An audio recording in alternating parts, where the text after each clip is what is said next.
jump scare. This is gonna be a fucking dragon or something. Oh fuck no! Fuck! Oh no!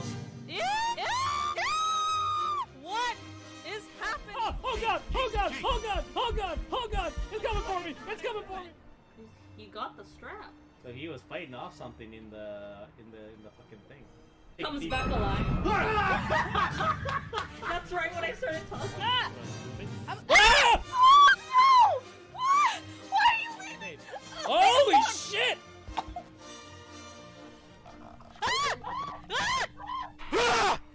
Ah! Jesus fucking Christ!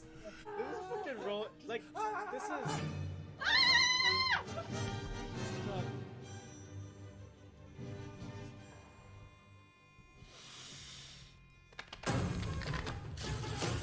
Good evening, everybody. Welcome to the Daring Player Squad. My name is James, and welcome back to James Tells Scary Stories or Spooky Stories. I forget what I called the stream already, but that's what we're doing today. Hello. I've been really busy at work, so I'm really excited to get back into this. I had a lot of fun with this last year, so I absolutely wanted to do it again. So I'm going to.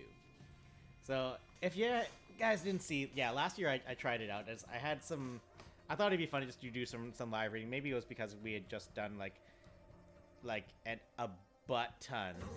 Whoa, that's not the way I wanted that to go. No, I need that to be slightly loud. I had done a butt ton of reading aloud on stream. Hey everyone, woo, story time! Yes, we have Blue, we have Jamil. Tell us a story. Oh, I'm gonna tell you a story. I'm gonna tell you several stories. But yeah, I was like, you know what'd be fun? Let's just read some stories. Because I had a few favorite stories, of course. I had a few scary, a few favorite stories, and I thought it'd be fun to share some of those. And then it ended with me writing a couple of my own stories and reading a couple of my own stories. So I still owe this channel a story. So I'm 5 pages into one. I'll try to get that shit done. Also, can I change the settings on the chat so that it stays on forever? Let's see here. Scale size always on top. Background message opacity. That's appearance. Notifications. Embed in stream. Ah, here we go. Hide messages after. Never hide messages. There we go. Is that all I need to do? Do I need to hit save or anything? I don't think so. Okay. Just gonna boop the thing for a second. Boop the thing. Off topic, I made a Mafia character for roleplay server today. Dino Greasy Dean. Fedele Cincinnato. Dino Greasy Dean Fedele Cincinnato. That is an intense name. I've got a story lined up tonight for actually some wild names and shit. So we'll see how that goes. All right. Well, I don't see it disappearing, but it hasn't been 30 seconds yet, so we're gonna see how that goes. But yeah, so it's Dino, not Dino. Dino. That makes more sense. I'm sorry. Like how the Italians would say it, which reminds me, I got some Italian characters. I have a story that takes place in Italy. That might come up at some point. So let's see here. I know. First things first. I had asked a whole bunch of people, like Facebook, Twitter, Discord. Does anyone have ideas for stories that I should tell? Like, what are some of your favorites? I didn't get too much response back. Though I did get one dude who basically was just like, I've got a creepypasta for you. Make everyone like Joe Pesci. Funny how, yeah.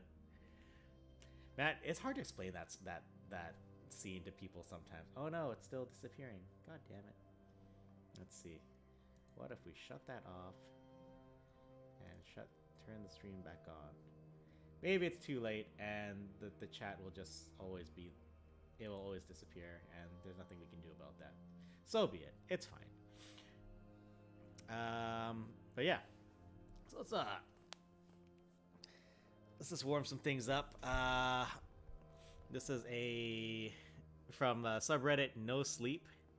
This is called The Portraits, and let's get this year started. This is a nice short little thing, you know, just get our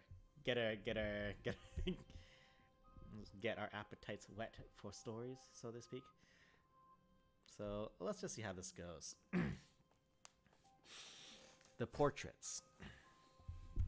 Turn up the gain. There was a hunter in the woods who, after a long day hunting, was in the middle of an immense forest. It was getting dark, and having lost his bearings, he decided to head in one direction until he was clear of the increasingly oppressive foliage. After what seemed like hours, he came across a cabin in a small clearing. Realizing how dark it had grown, he decided to see if he could stay there for the night. He approached and found the door ajar. Nobody was inside. The hunter flopped down on the single bed, deciding to explain himself to the owner in the morning. As he looked around, he was surprised to see the walls adorned by many portraits, all painted in incredible detail. Without exception, they appeared to be staring down at him, their features twisted into looks of hatred. Staring back, he grew increasingly uncomfortable. Making a concerted effort to ignore the many hateful faces, he turned to face the wall, and, exhausted, he fell into a restless sleep. Face down in an unfamiliar bed, he turned, blinking in an unexpected sunlight. Looking up, he discovered that the cabin had no portraits, only windows. I thought about that, ASMRing some of this. That would be silly though. I'm not gonna. Huh? That was one. It was just a little creepypasta. Just a little creepypasta. You know how you like them creepypastas. I'm leaning in this way because the microphone's over there. I'm gonna hurt my back if I do that. That's bad. That's bad for posture. That was quite spooky indeed. Yeah. So that is a very modern story. I didn't even say where it was. I guess so. And Ash is sending me pictures. Why is Ash sending me pictures? Is it? Ooh. So anyways, I started spring. Ooh. So I don't know if you guys saw, but Ash actually put together some pictures of her Lady Dimitrescu cosplay. She sends me some of the edits. It's looking good. Check out her Discord. It's there, and it's lovely. Alright, I guess we gotta read some real stories now, hey? Some full-on stories. So, I've got a few options. Let's... Mummy milkers. Jeez. Alright, let's start today. Let's start light. Let's not go full... We won't go full horror just yet. Let's go with, This is how I started, my last year's streams, by a man by the name of, Road Doll. That's what everyone says about Lady Dimitrescu. No, you're not wrong. You're not wrong. Like, I'm more distracted by the other side, or just be outside the point. Anyways, let me just double check when this was written. What's the story called?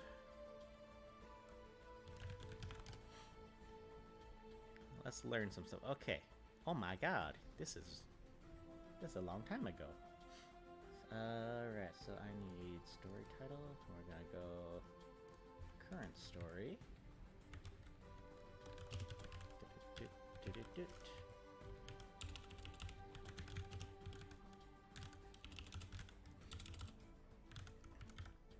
This was what is this? 1959. Send a horror story to the Discord sometime for October. You should. You absolutely should. I'm sure we got some people that would love to see it. Anyways, so we're gonna go. Bam. So Roald Dahl, of course, a very famous British novelist, story writer, poet, screenwriter, and wartime fighter pilot. I didn't know about that part actually. Damn, he was a fighter pilot. That's cool. I wrote a lot of famous things, like, Charlie and the Chocolate Factory, the BFG, And he wrote a lot of little fucked up short stories. I read one last year. It was called Royal Jelly. It was one I read in school. Does she give land jobs? She does not. She does not. The landlady. She does not give land jobs. Ash didn't like that. You're bad, Blue. You should feel bad for saying that. Yeah, anyways. So this is actually one I read in school. And it was funny.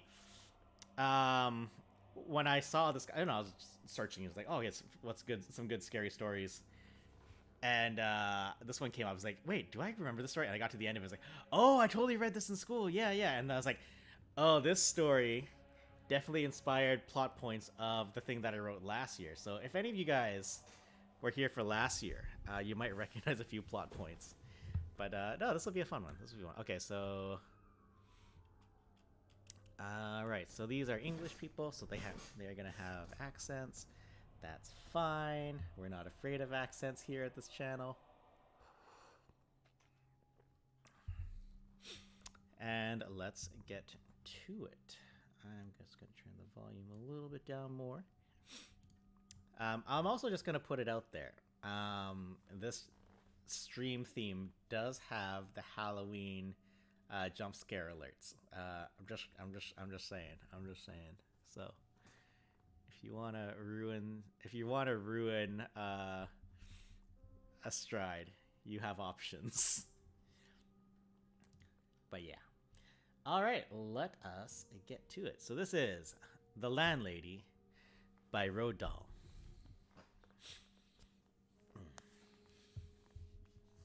Make the font bigger. Boop. It is too big now. Billy Weaver had traveled down from London on the slow afternoon train, with a change at Reading on the way, and by the time he got to Bath, it was about 9 o'clock in the evening, and the moon was coming up out of a clear, starry sky over the houses opposite the station entrance. But the air was deadly cold, and the wind was like a flat blade of ice on his cheeks.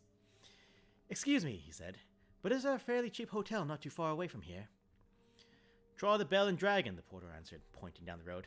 "They might take you in. It's about a quarter of a mile on the other side." Billy thanked him and picked up his suitcase and set out to walk the quarter mile to the Bell and Dragon. He had never been to Bath before. He didn't know anyone who lived there. But Mr. Greenslade at the head office in London had told him it was a splendid town. "Find your own lodgings," he had said, "and then go along and report to the branch manager as soon as you've got yourself settled." Billy was 17 years old. He was wearing a new navy blue overcoat, a new brown trilby hat, and a new brown suit, and he was feeling fine. He walked briskly down the street. He was trying to do everything briskly these days. Briskness, he had decided, was the one common characteristic of all successful businessmen. The big shots up at the head office were absolutely fantastically brisk all the time. They were amazing. There were no shops on this wide street that he was walking along, only a line of tall houses on each side, all of them identical. They had porches and pillars and 4 or 5 steps going up to their front doors, and it was obvious that once upon a time they had been very swanky residences. But now, even in the darkness, he could see that the paint was peeling from the woodwork on their doors and windows, and that the handsome white facades were cracked and blotchy from neglect. Suddenly, in a downstairs window that was brilliantly illuminated by a street lamp not 6 yards away, Billy caught sight of a printed notice propped up against the glass in one of the upper panes. It said, "Bed and breakfast."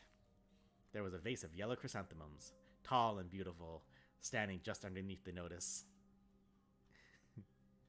Sells at work. Yeah, that shit. The playlists are hella cute. "Hello, Paul. You come at a good time. We just started." He stopped walking. He moved a bit closer. Green curtains, some sort of velvety material, were hanging down on either side of the window. The chrysanthemums looked wonderful beside them. He went right up and peered through the glass into the room, and the first thing he saw was a bright fire burning in the hearth. On the carpet in front of the fire, a pretty little dachshund was curled up asleep with his nose tucked into its belly. The room itself, so far as he could see in the half-darkness, was filled with pleasant furniture. There was a baby grand piano and a big sofa and several plump armchairs, and in one corner he spotted a large parrot in a cage. Animals were usually a good sign in a place like this, Billy told himself, and all in all, it looked to him as though it had been a pretty decent house to stay in. Certainly, it would be more comfortable than the Bell and Dragon. On the other hand, a pub would be more congenial than a boarding house. There would be beer and darts in the evenings, and lots of people to talk to, and it would probably be a good bit cheaper too. He had stayed a couple of nights in a pub once before, and he had liked it. He had never stayed in any boarding houses, and, to be perfectly honest, he was a tiny bit frightened of them. The name itself conjured up images of watery cabbage, rapacious landladies, and a powerful smell of kippers in the living room. After dithering about like this in the cold for 2 or 3 minutes, Billy decided that he would walk on and take a look at the Bell and Dragon before making up his mind. He turned to go. And now a queer thing happened to him. He was in the act of stepping back and turning away from the window when all at once his eye was caught and held in the most peculiar manner by a small notice that was there. Bed and breakfast, it said. Bed and breakfast, bed and breakfast, bed and breakfast. Each word was like a large black eye staring at him through the glass, holding him, compelling him, forcing him to stay where he was and not to walk away from that house. And the next thing he knew, he was actually moving across from the window to the front door of the house, climbing the steps that led up to it, and reaching for the bell. He pressed the bell. Far away in a back room, he had heard it ringing, and then at once, it must have been at once because he hadn't even had time to take his finger from the bell button, the door swung open and a woman was standing there. Normally you'd ring the bell and you'd have at least a half minute's wait before the door opens, but this dame was like a jack-in-the-box. He pressed the bell and out she popped. It made him jump. She was about 45 or 50 years old, and the moment she saw him, she gave him a warm, welcoming smile. "Please, come in," she said pleasantly. She stepped aside, holding the door wide open, and Billy found himself automatically starting forward. The compulsion, or more accurately, the desire to follow after her into that house was extraordinarily strong. "I saw the notice in the window," he said, holding himself back. "Yes, I know. I was wondering about a room." "It's all ready for you, my dear," she said. She had a round pink face and very gentle blue eyes. Hey, blue eyes. Blue. "I was on the way to the Bell and Dragon," Billy told her, "but the notice on your window just happened to catch my eye." "My dear boy," she said, "why don't you come in out of the cold?" "How much do you charge?" 5 and 6 pence a night, including breakfast." Hey, I'm in the story. It was fantastically cheap. It was less than half of what he'd been willing to pay. "If that is too much," she added, "then perhaps I can reduce just a tiny bit. Do you design egg for breakfast? Eggs are expensive at the moment. It would be 6 pence less without the egg." 5 and 6 pence is fine," he answered. "I should like very much to stay here." "I knew you would. Do come in." She seemed terribly nice. She looked exactly like a mother of one's best school friend welcoming one into the house to stay for the Christmas holidays. Billy took off his hat and stepped over the threshold. "Just hang it there," she said, "and let me help you with your coat." There were no other hats or coats in the hall. There were no umbrellas, no walking sticks. Nothing. "We have it all to ourselves," she said, smiling at him over her shoulder as she led the way upstairs. "You see, it isn't very often I have the pleasure of taking a visitor into my little nest." The old girl is slightly dotty, Billy told himself, but at 5 and 6 pence a night, who cares about that? I should have thought you'd simply be simply swamped with applicants," he said politely. "Oh, I am, my dear, I am. Of course I am. But the trouble is that I'm inclined to be just a teeny weensy bit choosy in particular, if you see what I mean." "Ah, yes." "But I'm always ready. Everything is always ready day and night in this house, just on the off chance that an acceptable young gentleman will come along. And it is such a pleasure, my dear, such a great, very great pleasure, when now and again I open up the door, and I see someone standing there who is just exactly right." She was halfway up the stairs, and she paused with one hand on the stair rail, turning her head and smiling down at him with pale lips. "Like you," she added, and her blue eyes traveled slowly all the way down the length of Billy's body to his feet, and then up again.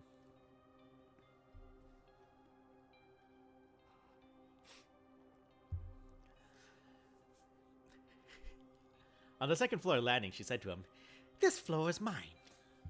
They climbed up another flight. "And this one is all yours," she said. "Here's your room. I do hope you'll like it. She took him into a small but charming front bedroom, switching on the light as she went in. The morning sun comes right in the window, The morning sun comes right into the window, Mr. Perkins. It is Mr. Perkins, isn't it? No, he said. It's Weaver. Mr. Weaver, how nice. I've put a water bottle between the sheets to air them out. Mr. Weaver? That's not how you read that. I put a water bottle between the sheets to air them out, Mr. Weaver. It's such a comfort to have a hot water bottle in a strange bed with clean sheets. Don't you agree? And you may light the gas fire anytime if you feel chilly. Change the voice. Oh, God. Okay, they are going to stay English. The narration will switch to German. It's going to be hard, man. Thank you, Billy said. Thank you very much. You noticed that the bedspread had been taken off the bed and that the bedclothes... We can't do that. We can't do that. We can't do that. The bedclothes has been neatly turned back on one side, all ready for someone to get in. We can't do that. We can't do that.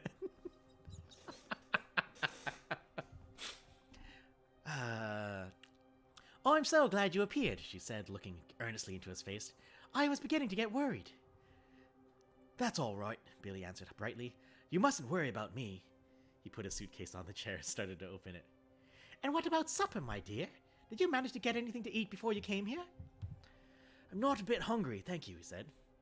I think I'll just go to bed as soon as possible because tomorrow I've got to get up rather early to report to the office. Very well. Let's make the narrative Scottish. We'll call it even. My Scottish is bad, man. I don't have a good Scottish. We're gonna have accents aplenty. Don't you worry, though. Very well then. I'll leave you now, so that you can unpack. But before you go to bed, would you be kind enough to pop into the sitting room on the ground floor and sign the book?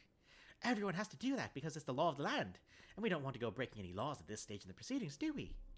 She gave him a little wave of the hand, and went quickly out of the room and closed the door. Why is my nose stuffy now? Now, the fact that his landlady appeared to be slightly off her rocker didn't worry Billy in the least. After all, she not only was harmless, there was no question about that, but she was also quite obviously a kind and generous soul. He guessed that she had probably lost a son in the war or something like that, and had never gotten over it. So a few minutes later, after unpacking his suitcase and washing his hands, he trotted downstairs to the ground floor and entered their living room. His landlady wasn't there, but the fire was glowing in the hearth, and the little dachshund was still sleeping soundly in front of it.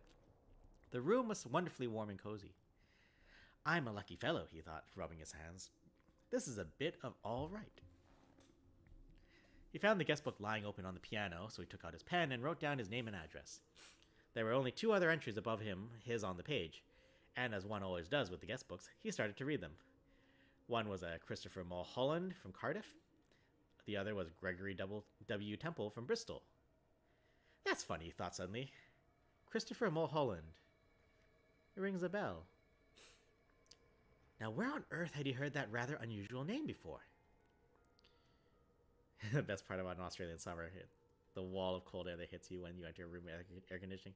Oh, no, walking into an air-conditioned room is fucking bomb. So that's your turn. Our side of the world is starting to get real cold real fast, so, you know. Anyways, Christopher Mulholland, right. Was it a boy at school? No. Was it one of his sister's numerous young men, perhaps? Or a friend of his father's? No, it wasn't any of those. He glanced down again at the book. Christopher Mulholland, 231 Cathedral Road, Cardiff. Gregory W. Temple, 27 Sycamore Drive, Bristol. As a matter of fact, now he came to think of it, he wasn't at all sure that the second name didn't have almost as much of a familiar ring as the first. Gregory Temple? Oh, Gregory Temple, he said aloud, searching his memory. Christopher Mulholland. Such charming boys, a voice behind him answered, and he turned and saw his landlady sailing into the room with a large silver tea tray in her hands. She was holding it well out in front of her and rather high up, as though the tray were a pair of reins on a frisky horse. They sound somehow familiar, he said. They do? How interesting. I'm almost positive I've heard those names before somewhere. Isn't that odd? Maybe it was in the newspapers. They weren't famous in any way, were they? I mean, famous cricketers or footballers or something like that? famous, she said, setting the tea tray down on the low table in front of the sofa. Oh no, I don't think they were famous, but they were incredibly handsome. Both of them. I can promise you that. They were tall and young and handsome. My dear, just exactly like you. Gotta go where dicks go to shoot liquid, BRB. Yeah. You do that.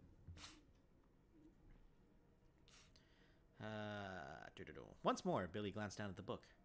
Look here, he said, noticing the dates. This last entry is over 2 years old. It is? A little more context, please. I'm gonna guess you need to take a pee. Over 2 years old, it is. Yes, indeed. And Christopher Mulholland's is nearly a year before that. More than 3 years ago. Dear me, she said, shaking her head and heaving a dainty little sigh. I would never have thought it. How time does fly away from us all, doesn't it, Mr. Wilkins? It's Weaver, Billy said. W-E-A-V-E-R. Oh, of course it is, she cried, sitting down on the sofa. How silly of me. I do apologize. In one ear and out the other. That's me, Mr. Weaver. You know something, Billy said. Something that's really quite extraordinary about all this. No, dear, I don't. Well, you see, both of these names, Mulholland and Temple, I not only seem to remember each one of them separately, so to speak, but somehow or other, in some peculiar way, they both appear to be sort of connected together as well. As though they were both famous for the same sort of thing. If you see what I mean, like Dempsey and Tunney, for example, or Churchill and Roosevelt. How amusing, she said. But come over here now, dear, and sit down beside me on the sofa, and I'll give you a nice cup of tea and a ginger biscuit before you go to bed. Rashi, you know the story? You really shouldn't bother, Billy said. I didn't mean you to do anything like that. He stood by the piano, watching her as she fussed about with the cups and saucers. He noticed that she had a small, white, quickly moving hands and red fingernails. I'm almost positive it was in the newspapers. I saw them. Billy said. I'll think of it in a second. I'm sure I will. Yeah, this is the same road doll that makes kid stories. The exact same. No, this is the very same road doll. The very... I'm almost positive it was in the newspapers I saw them, Billy said. I'll think of it in a second. I'm sure I will. There's nothing more tantalizing than a thing like this that lingers just outside the borders of one's memory. He hated to give up. Now, wait a minute, he said. Wait just a minute. Mulholland. Christopher Mulholland.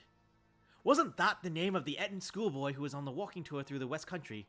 And then all of a sudden, milk, she said. And sugar? Yes, please. And then all of a sudden, Eton schoolboy, she said. Oh no, my dear, that can't possibly be right. Because my Mr. Mulholland was certainly not an Eton schoolboy when he came to me. He was a Cambridge undergraduate.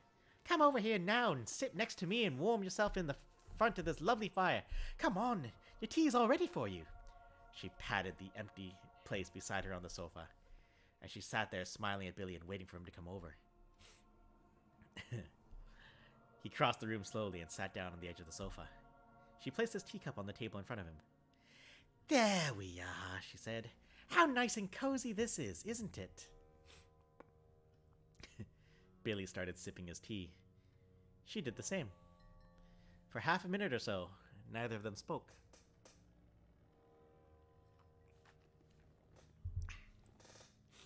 But Billy knew she was looking at him. Her body was half turned toward him, and he could feel her eyes resting on his face, watching him over the rim of her teacup. Now and again, he caught a whiff of a peculiar smell that seemed to emanate directly from her person. It was not in the least unpleasant, and reminded him... Well, he wasn't quite sure what it... Ah! Hi.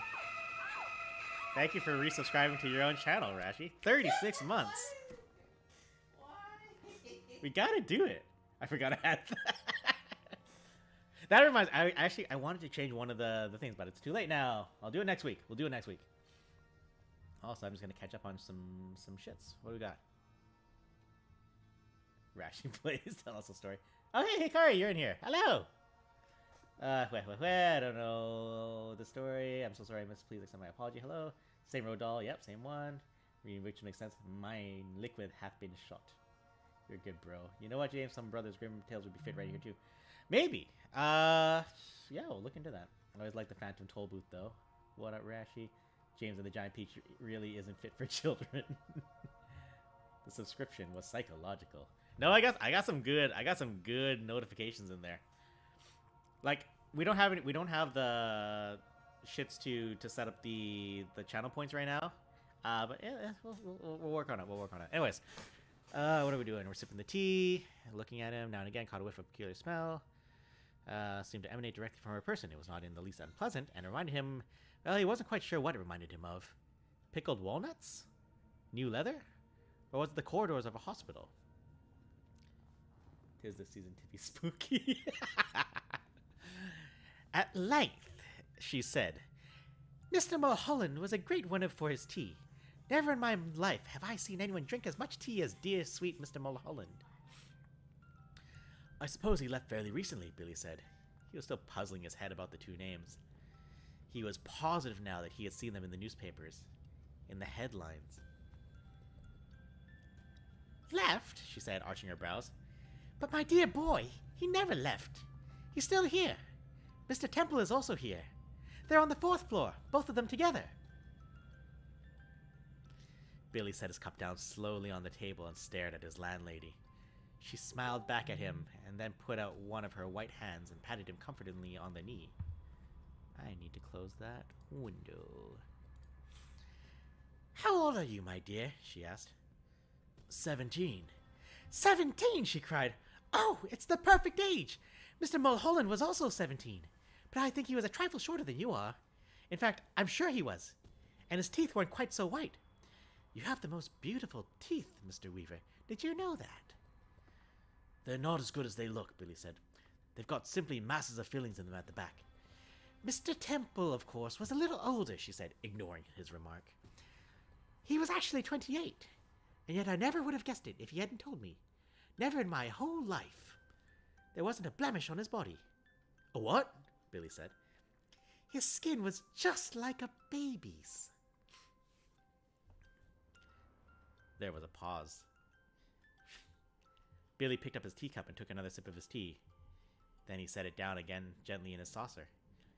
He waited for her to say something else, but she seemed to have lapsed into another of her silences. He sat there staring straight ahead of him into the far corner of the room, biting his lower lip. That parrot, he said. You know something? It had me completely fooled when I first saw it through the window. I could have sworn it was alive.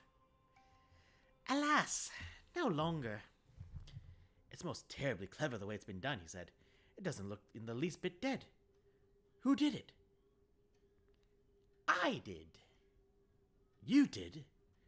Of course, she said. And have you met my little Basil as well? She nodded toward the dachshund curled up so comfortably in front of the fire. Billy looked at it, and suddenly he realized that this animal had all the time been just as silent and motionless as the parrot. He put out a hand and touched it gently on the top of its back. The back was hard and cold, and when he pushed the hair to one side with his fingers, he could see the skin underneath, grayish black and dry and perfectly preserved. Good gracious me, he said. How absolutely fascinating. He turned away from the dog and stared with deep admiration at the little woman beside him on the sofa. It must be most awfully difficult to do such a thing like that. Not in the least, she said. I snuff all my little pets myself when they pass away. Will you have another cup of tea? No, thank you, Billy said. The tea tasted faintly of bitter almonds, and he didn't much care for it. You did sign the book, didn't you? Oh, yes. That's good, because later on, if I happen to forget what you were called, then I could always come down here and look it up. I still do that almost every day with Mr. Mulholland and Mr. Temple, Billy said. Gregory Temple. Excuse my asking, but haven't there been any other guests here except them in the last 2 or 3 years? Holding her teacup high in one hand, inclining her head slightly to the left, she looked up at him out of the corners of her eyes and gave him another gentle little smile. No, my dear, she said. Only you.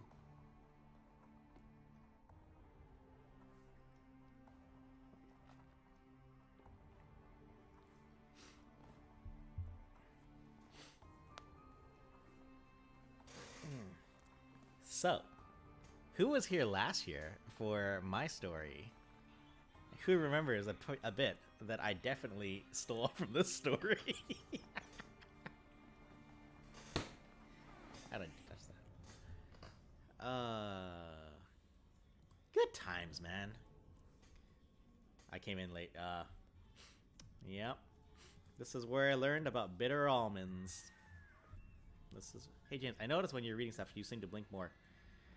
No. It's I've got a tick. You'll catch it on stream a lot. I do the blinkies a lot. It's I feel better knowing that it's nerves now. It's not completely my fault. It's neurological, so I don't feel so bad. It's still pretty rough though.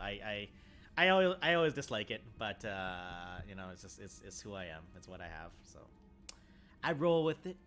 But James gotta tell, it makes poker real easy. I'm worried. I wonder about that sometimes. But is it that in like certain games where you have to really pay attention? Like anytime I was playing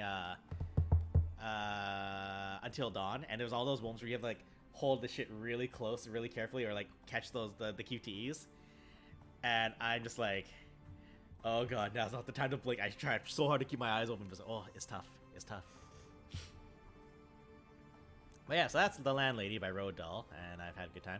I'm not a big poker person. I appreciate the game. I appreciate people that are good at the game. That is not me. Good times. All right, well, we're an hour in. We've raised our humans watching a little bit, so I'm glad to see y'all. Hello, hello, hello. Thank you. What should we read next? Let's see. Okay, I'm gonna read this one first because it's short.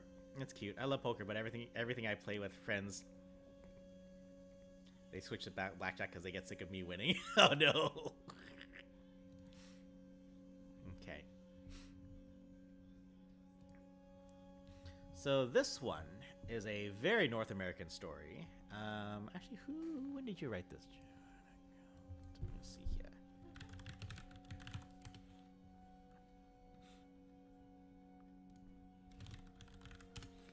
Let's see, when did this come out?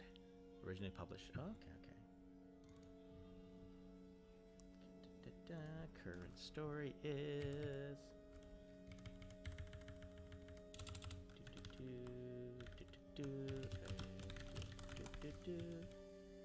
oh no, it's not gonna fit anymore on the thing. I gotta shrink the thing. I gotta shrink the thing. I have such a bad poker face. It's actually good. You never know if I'm just being really bad or bluffing. So you appreciate Mafia people who are good and did bad things and other people? I'm gonna rant on Twitter about this. I bet you will.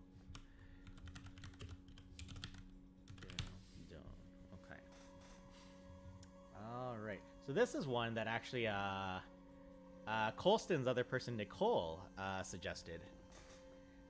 This was neat. This is technically like we're talking like folk tales and folklore.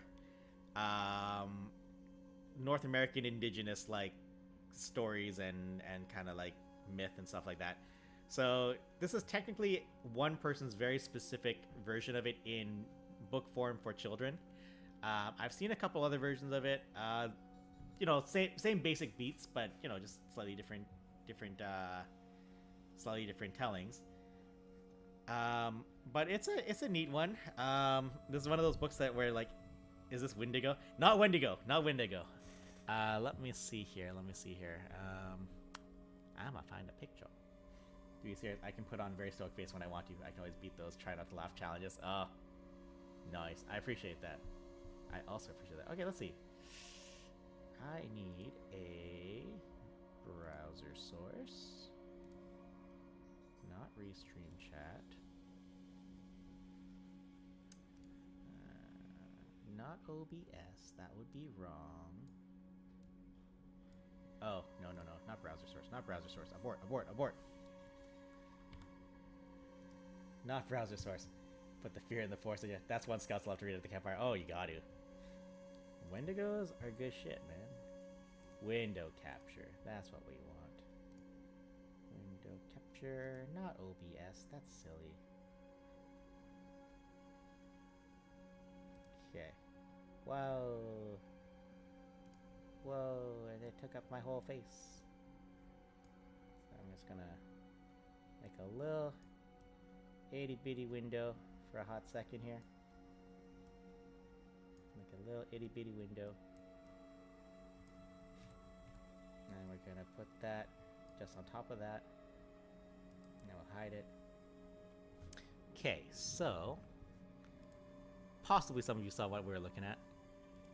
But we are looking for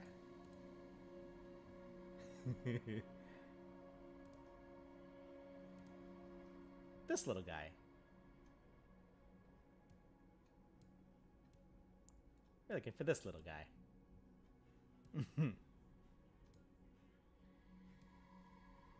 put that away. And so, for story number 2 today, this is the version written down in book form by a one Joanna Galdone. This is Talipo, a ghost story. So this is the slightly safer for kids version. So I'm just gonna get the microphone up in front. Joanna Gandalf? Not quite. Not quite Joanna Gandalf, no.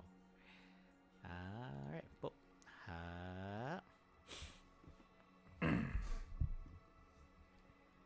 Okay. I'm gonna get some shits going on. Alright, here we go. Tea. I want tea.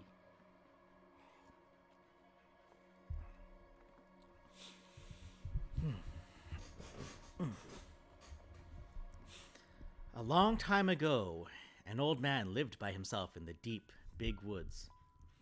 His cabin had only one room, and that room was his parlor, his bedroom, his dining room, and his kitchen, too. The old man had 3 dogs. One was called Uno, one was called Ino, and one was called Comtico Calico. One day, the man decided to go hunting to catch something for his supper. Here, here, here, he shouted to his dogs, and they came bounding off the porch, eager for a chase. After many hours of hunting, the wind began to blow hard from the valley. It'll be dark soon, the old man said, and all we've caught is this skinny rabbit. He headed home, afraid he might go to bed hungry that night. The old man cooked and ate the rabbit and gave the bones to the dogs. Then he leaned back in his chair and watched the moon as it rose up big and full. The wind whistled around the cabin. Just as the old man was about to doze off, a most curious creature crept through a crack between the logs in the wall. It had a big, long, furry tail. As soon as the old man saw the varmint, he reached for his hatchet, and with one lick, he cut its tail off. Before the man could raise a hatchet the second time, the creature slipped out through the crack and ran away.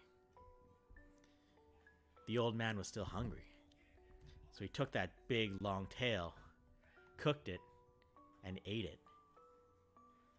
After that, he stuffed up the crack in the wall and went to bed.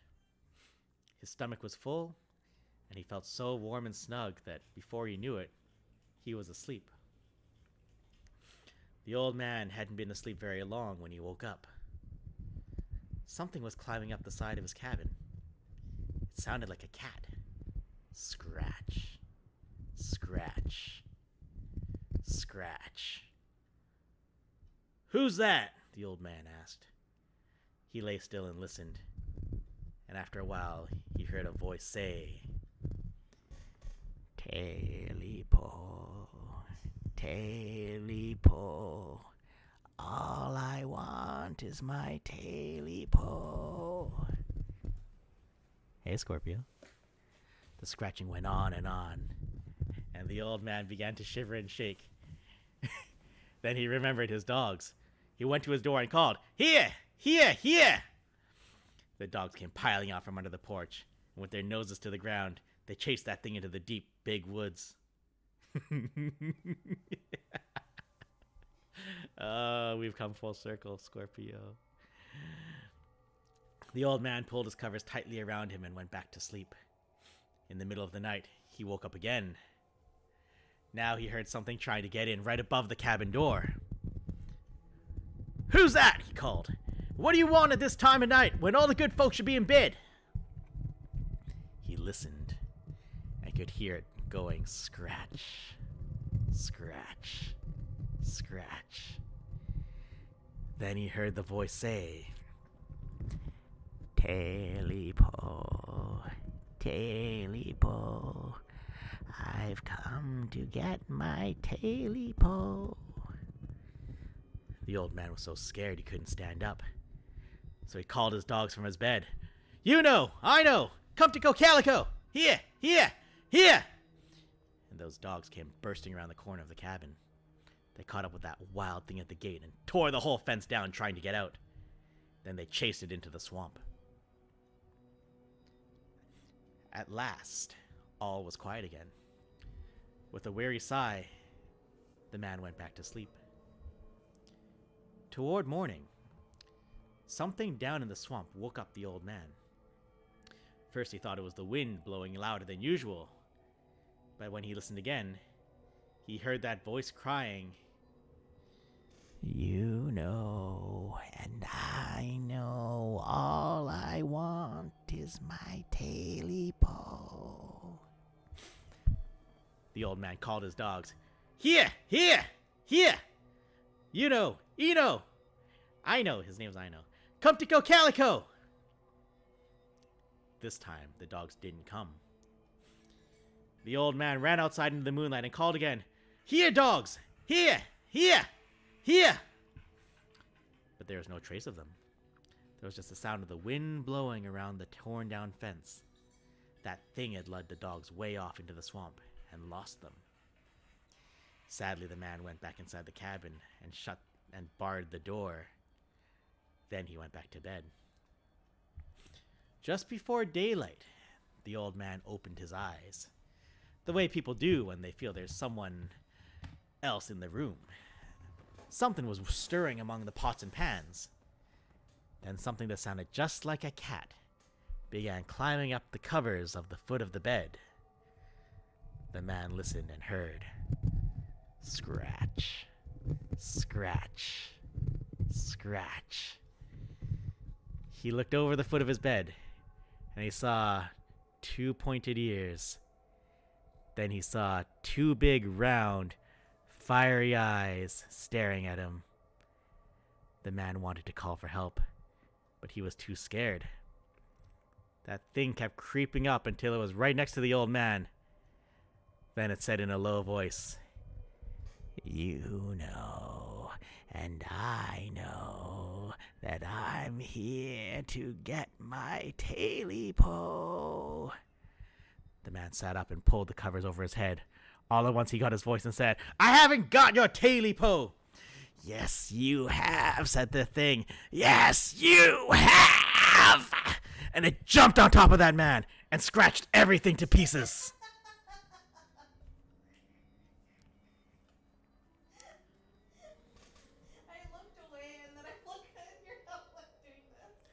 Now there's nothing left of the old man's cabin in the big, deep woods, except the chimney. But folks who live in the valley say that when the moon shines and the wind blows, you can hear a voice say, "Taily-po, Taily-po, now I've got my Taily-po."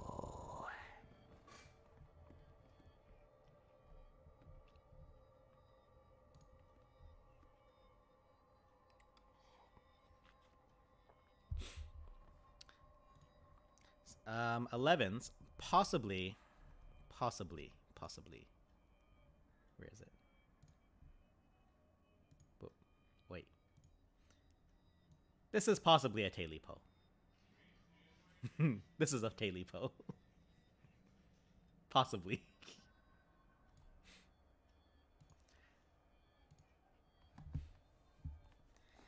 Everyone, Cheers for the loth cat.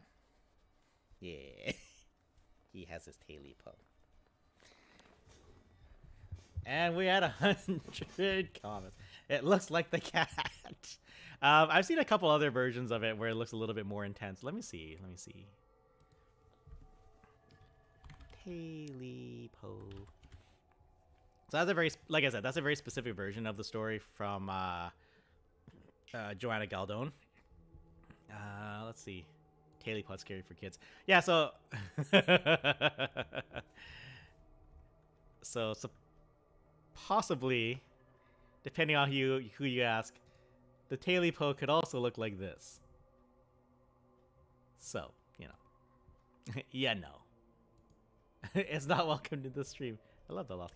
But yeah, I saw another version of the story. The guy's name was Jack. How did it end? It ended much darker than that version of the story. It's like, you got my taily po and you better give it back to me now. Jake yelled, I ate your taily po, it's gone. And that thing started to scratch and claw and tear away at poor old Jake, trying to get that taily po back. Jake tried to fight back, but that thing was too strong and those claws are too sharp. Jake's screams echoed throughout the dark mountains, then stopped, leaving a chilling silence. Like, that's some dark shit. Honestly, no other whispering animal can creep me out after hearing the cobra from Rikki Tikki Tavi. Rikki Tikki Tavi. I don't know Rikki Tikki Tavi. I guess we were talking about that while I was speaking. Let's see. What did I miss? What did I miss during taily po? Not Wendigo. Answer question. Yes, I was here last year. Put the fear in the forest. That's the one scouts. Yeah. Watch a video about cultural appropriation in this war Mexican outfit while asking college students if they defend them. They all said yes. Then he went to a Mexican community nearby and they all said he looked great. I laughed. Joanna Galdone. Here. That's what she said. Mr. James. Ahem. It is Surgeon. We're back to where we first met. Surge. Not the fucking cat. Might as well take this video with ASMR. I thought about it, but I don't think I want to do full-on ASMR. Another whispering animal from the cobra from Rikki Tikki Tavi. That's going to be me after stream. What the fuck is a taily po? It's the thing. Rikki Tikki Tavi sounds familiar. What is Rikki Tikki Tavi? Rikki Tikki, short story by Rudyard Kipling. Rudyard Kipling? Ooh.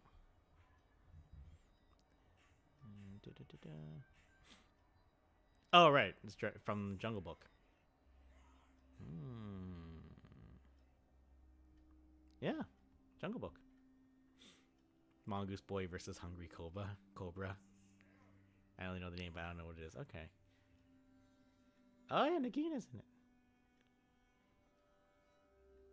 Damn. Okay. Hey, look into that later.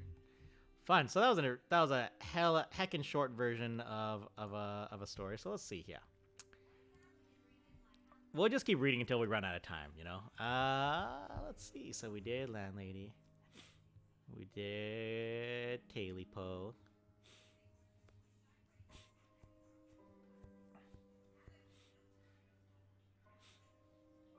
Okay.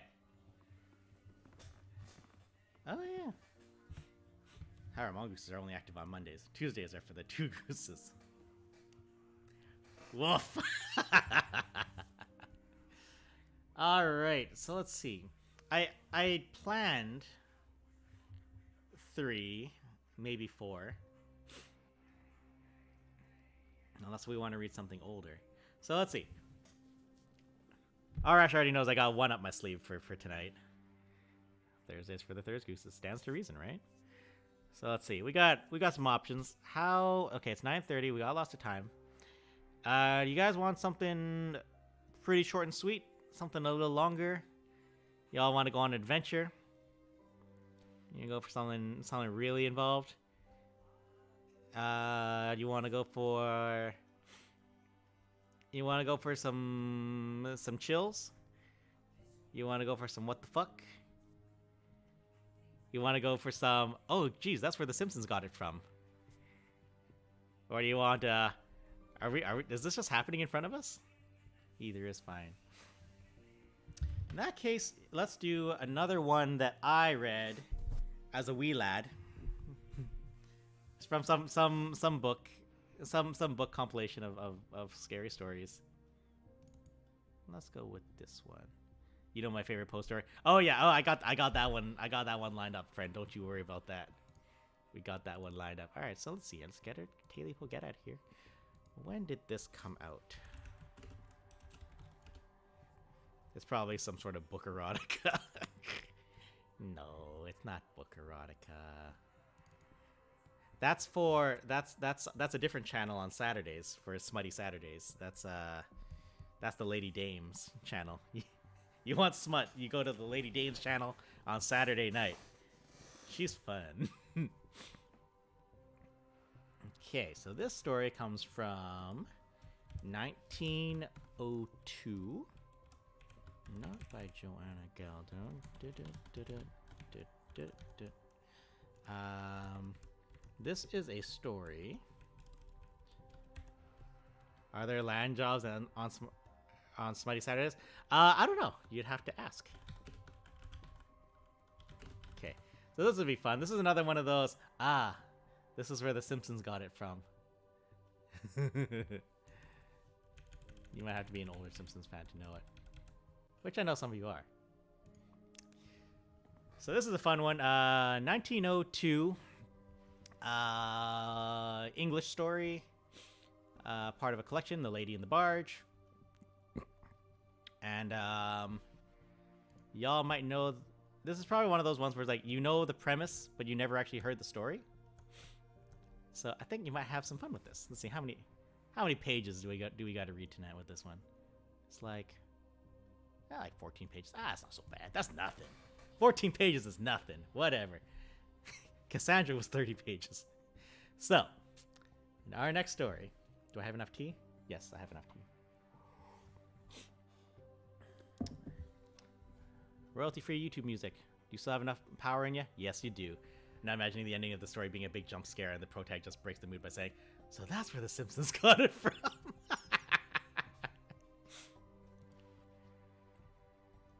Kind of. Ish?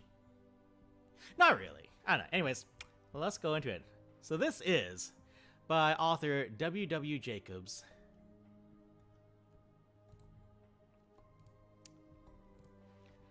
The Monkey's Paw.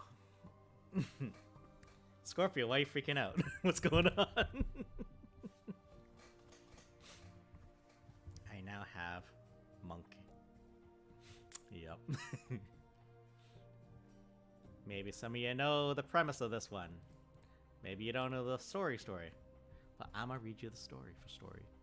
Why is the tea on the left side? That's stupid. Why is my tea cold? It's only been an hour. Sad.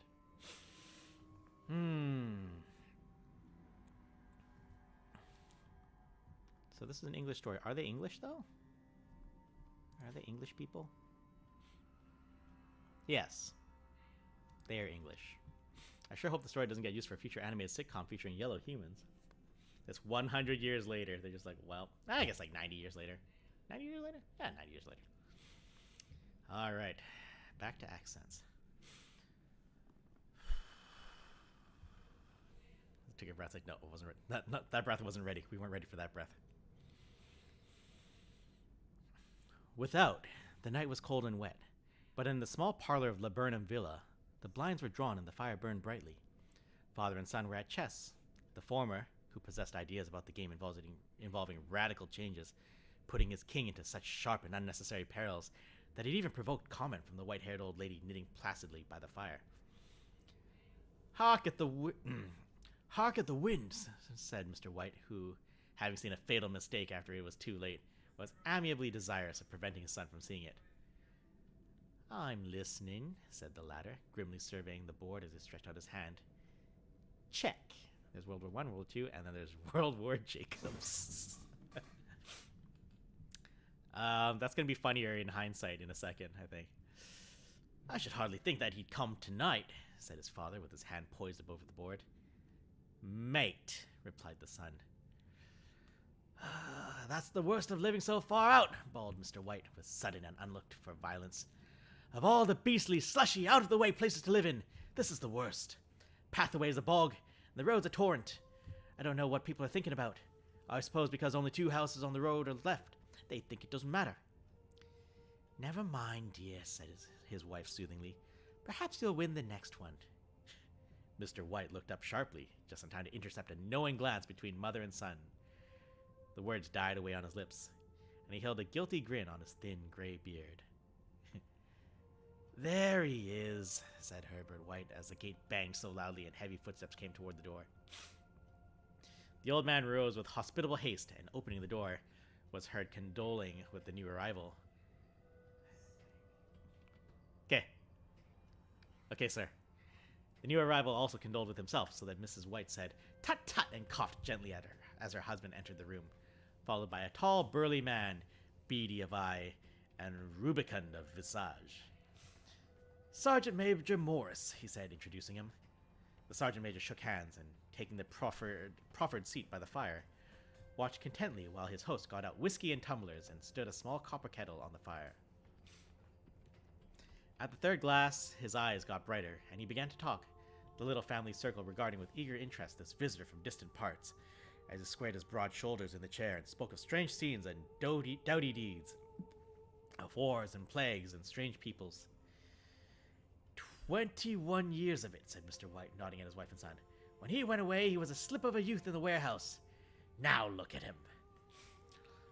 He don't look to have taken much harm, said Mrs. White politely. I'd like to go to India myself, said the old man, just to look around a bit, you know. Better where you are, said the sergeant major, shaking his head. He put down the empty glass and, sighing softly, shook it again. Whoop, sorry. I bumped.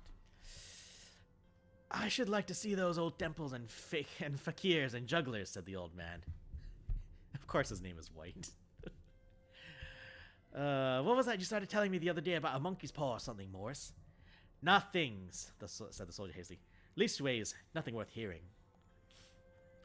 Monkey's paw, said Mrs. White curiously. Well, it's just a bit of what you might call magic, perhaps, said the sergeant major offhandedly. His three listeners leaned forward eagerly. The visitor absent-mindedly put his empty glass to his lips and set it down again. His host filled it for him. To look at, said the sergeant major, fumbling in his pocket. It's just an ordinary little paw, dried to a mummy. He took something out of his pocket and proffered it. Mrs. White drew back with a grimace, but her son, taking it, examined it curiously. And what is there special about it? Inquired Mr. White as he took it from his son and, having examined it, placed it upon the table. It had a spell put on it by an old fakir, said the sergeant major. A very holy man. He wanted to show that fate ruled people's lives, that those who interfered with it did so to their sorrow. He put a spell on it so that 3 separate men could each have 3 wishes from it. His manner was so impressive that his hearers were conscious that their light laughter jarred somewhat. Well, why don't you have 3, sir? Said Herbert White cleverly. The soldier regarded him in the way that Middle Ages want to regard presumptuous youth. I have, he said quietly, and his blotchy face whitened. And did you really have the 3 wishes granted? Asked Mrs. White. I did, said the sergeant major, and his glass tapped against his strong teeth. And has anybody else wished? Inquired the old lady. The first man had his 3 wishes. Yes, was the reply. I don't know what the first 2 were, but the third was for death. That's how I got the paw. His tones were so grave that a hush fell upon the group. If you've had your 3 wishes, it's no good to you now then, Morse, said the old man at last. What do you keep it for? The soldier shook his head. Fancy, I suppose, he said slowly. If you could have another 3 wishes, said the old man. I do have a story about there's blood and gore. Oh, blood and gore's great. I fucking love blood and gore. We love blood and gore here. Don't even pretend, Blue. Come on, man. If you could have another 3 wishes, said the old man, eyeing him keenly, would you have them? I don't know, said the other. I don't know. He took the paw and, dangling it between his front finger and thumb, suddenly threw it upon the fire. White, with a slight cry, stooped down and snatched it off. Better let it burn, said the soldier solemnly. If you don't want it, Morse, said the old man, give it to me. I won't, said his friend doggedly. I threw it in the fire. If you keep it, don't blame me for what happens. Pitch it in the fire again, like a sensible man. The other shook his head and examined his new possession closely. How do you do it? He inquired. Hold it up in your right hand and wish aloud, said the sergeant major. But I warn you of the consequences. Sounds like the Arabian Nights, said Mrs. White as she rose and began to set the supper. Don't you think you might wish for 4 pairs of hands for me? Her husband drew the talisman from his pocket, and all 3 burst into laughter as the sergeant major, with a look of alarm on his face, caught him by the arm. If you must wish, he said gruffly, wish for something sensible. Post in the Discord. Yeah. Is this your story, Blue? Like one that you wrote? I'd be down to read that. Mr. White dropped it back into his pocket, and placing chairs, motioned his friend to the table. In the business of supper, the talisman was partly forgotten, and afterward the 3 sat listening in an enthralled fashion to a second installment of the soldier's adventures in India. If the tale about the monkey paw is no more truthful than those he's been telling us, said Herbert, as the door closed behind their guest, just in time for him to catch the last train, we shan't make much out of it. Did you give him anything for it, father? Inquired Mrs. White, regarding her husband closely. A trifle, he said, coloring slightly. He didn't want it, but I made him take it, and he pressed me again to throw it away. Likely, said Herbert with pretend horror. Why, we're going to be rich and famous and happy. Wish to be an emperor, father, to begin with. Then you can't be henpecked. Your favorite story, the monkey paw? Oh, is it? Hey, we're reading Luciana's favorite. Good. He darted around the table, pursued by the maligned Mrs. White, armed with an anti-macassar. What the fuck is that? A piece of cloth put over the back of a chair to protect it from grease and dirt, or as an ornament. Oh. Okay. Sure. She was armed with an anti-macassar. Damn. Mr. White took the paw from his pocket and eyed it dubiously. I don't know what to wish for, and that's a fact, he said slowly. Seems to me I've got all I want. If you only cleared the house, you'd be quite happy, wouldn't you? Said Herbert with his hand on his shoulder. Well, wish for £200 then. That'll just do it. His father, smiling shamefacedly at his own credulity, held up the talisman as his son, with a solemn face somewhat marred by a wink at his mother, sat down at the piano and struck a few impressive chords. I wish for £200, said the old man distinctly. A fine crash from the piano greeted the words, interrupted by a shuddering cry from the old man. His wife and son ran toward him. It moved, he cried, with a glance of disgust at the object as it lay on the floor. As I wished, it twisted in my hands like a snake. Well, I don't see the money, said his son, as he picked it up and placed it on the table. And I bet I never shall. It must have been your fancy, father, said his wife, regarding him anxiously. He shook his head. Never mind, though. There's no harm done. But it gave me a shock all the same. They sat down by the fire again while the 2 men finished their pipes. Outside, the wind was higher than ever, and the old man started nervously at the sound of a door banging upstairs. A silence unusual and depressing settled upon all 3, which lasted until the old couple rose to retire for the night. I expect you'll find the cash tied up in a big bag in the middle of your bed, said Herbert, as he bade them good night, and something horrible squatting up on top of the wardrobe, watching you as you pocket your ill-gotten gains. He sat alone in the darkness, gazing at the dying fire, and seeing faces in it. The last face was so horrible and so simian that he gazed at it in amazement. It got so vivid that, with a little uneasy laugh, he felt on the table for a glass containing a little water to throw over it. His hand grasped the monkey's paw, and with a little shiver, he wiped his hand on his coat and went up to bed.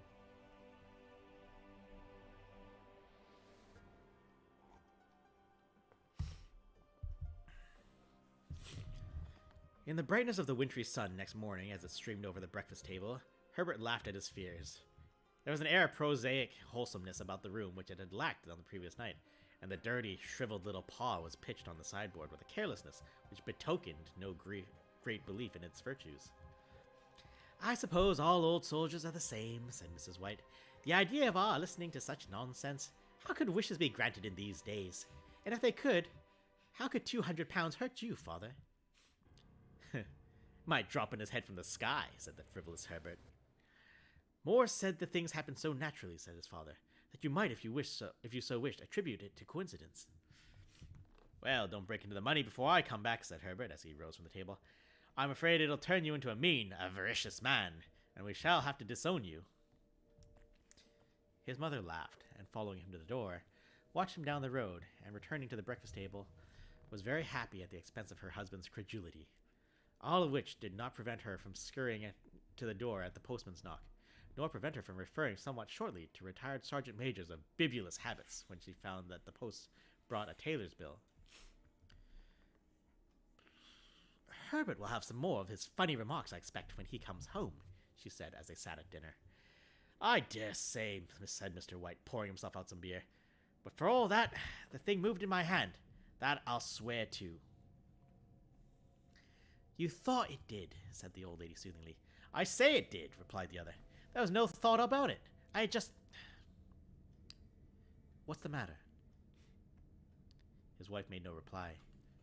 She was watching the mysterious movements of a man outside, who, peering in an undecided fashion at the house, appeared to be trying to make up his mind to enter. In mental connection with the 200 pounds, she noticed that the stranger was well dressed and wore a silk hat of glossy newness. 3 times he paused at the gate, and then walked on again. The 4th time he stood with his hand upon it, and then with sudden resolution flung it open and walked up the path. Mrs. White at the moment placed her hands behind her, and hurriedly unfastening the strings of her apron, put that useful article of apparel beneath the cushion of her chair. She brought the stranger, who seemed ill at ease, into the room. He gazed at her furtively, and listened in a preoccupied fashion as the old lady apologized for the appearance of the room, and her husband's coat, a garment which he usually reserved for the garden. She then waited as patiently as her sex would permit, for him to broach his business, but he was at first strangely silent. I was asked to call, he said at last, and stooped and picked a piece of cotton from his trousers. I come from Maw and Megan's. The old lady started. Is anything the matter? She said breathlessly. Has anything happened to Herbert? What is it? What is it? Her husband interposed. There, mother, he said hastily. Sit down, and don't jump to conclusions. You have not brought bad news, I'm sure, sir. And he eyed the other wistfully. I'm sorry, began the visitor. Is he hurt? Demanded the mother. The visitor bowed in assent. Badly hurt, he said quietly. But he's not in any pain. Oh, thank God, said the woman, clasping her hands. Thank God for that. She broke off suddenly as the sinister meaning of the assurance dawned upon her, and she saw the awful confirmation of her fears in the other's averted face. She caught her breath, and turning to her slower-witted husband, laid her trembling old hand upon his. There was a long silence. He was caught in the machinery, said the visitor at length, in a low voice. Caught in the machinery, repeated Mr. White in a dazed fashion. Yes. He sat staring blankly out at the window, and taking his wife's hand between his own, pressed it as he had been wont to do in their old courting days nearly 40 years before.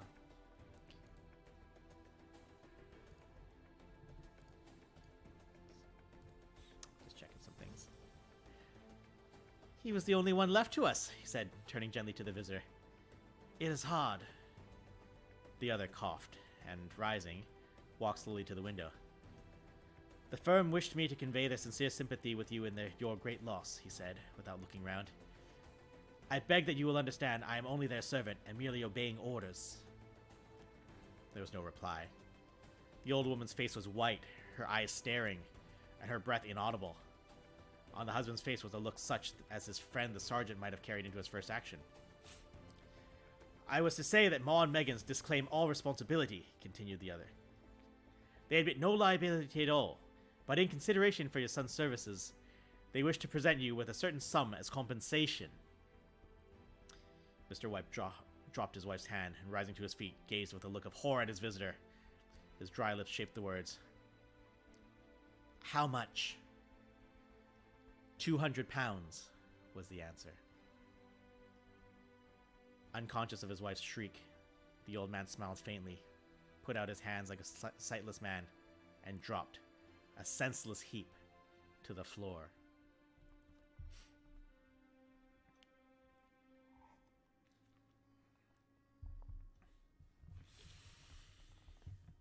In the huge new cemetery, some 2 miles distant, the old people buried their dead and came back to a house steeped in shadow and silence.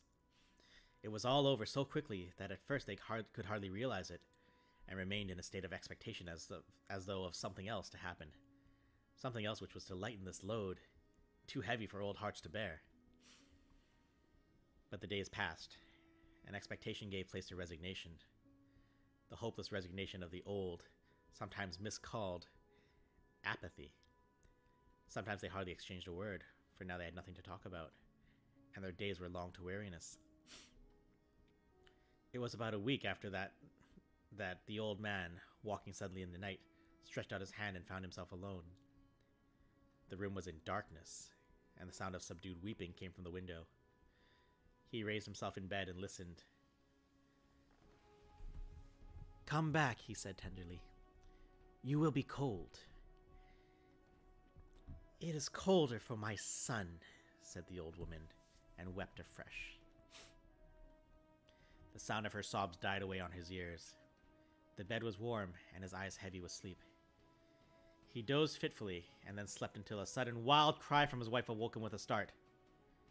"The paw!" she cried wildly. "The monkey's paw!" He started up in alarm. Where is it? What's the matter?" She came stumbling across the room toward him. "I want it," she said quietly. "You've not destroyed it?" "It's in the parlor, on the bracket," he replied, marveling. "Why?" She cried and laughed together, and bending over, kissed his cheek. "I only just thought of it," she said hysterically. "Why didn't I think of it before? Why didn't you think of it?" "Think of what?" he questioned. "The other 2 wishes," she replied rapidly. "We've only had one." "Was not that enough?" he demanded fiercely. "No," she cried triumphantly. "We'll have one more. Go down and get it quickly, and wish our boy alive again." The man sat up in bed and flung the bedclothes from his quaking limbs. "Good God, you are mad!" he cried aghast. "Get it," she panted. "Get it quickly and wish. Oh, my boy, my boy." Her husband struck a match and lit the candle. "Get back to bed," he said unsteadily. "You don't know what you're saying." "We had the first wish granted," said the old woman feverishly. "Why not the second?" "A coincidence," stammered the old man. "Go and get it and wish," cried the old woman, quivering with excitement. The old man turned and regarded her as his voice shook. "He's been dead 10 days. And besides, I would not tell you else, but I could only recognize him by his clothing. If he was too terrible for you to see then, how now?" "Bring him back," cried the old man No, cried the old woman, and dragged him toward the door. "Do you think I fear the child I have nursed?" He went down in the darkness, and felt his way to the parlor, and then to the mantelpiece. The talisman was in its place, and a horrible fear that the unspoken wish might bring his mutilated son before him ere he could escape from the broom seized upon him, and he caught his breath as he found that he had lost the direction of the door. His brow cold with sweat, he felt his way around the table, and groped along the wall until he found himself in the small passage with the unwholesome thing in his hand. Even his wife's face seemed changed as he entered the room. It was white and expectant, and to his fears seemed to have an unnatural look upon it. He was afraid of her.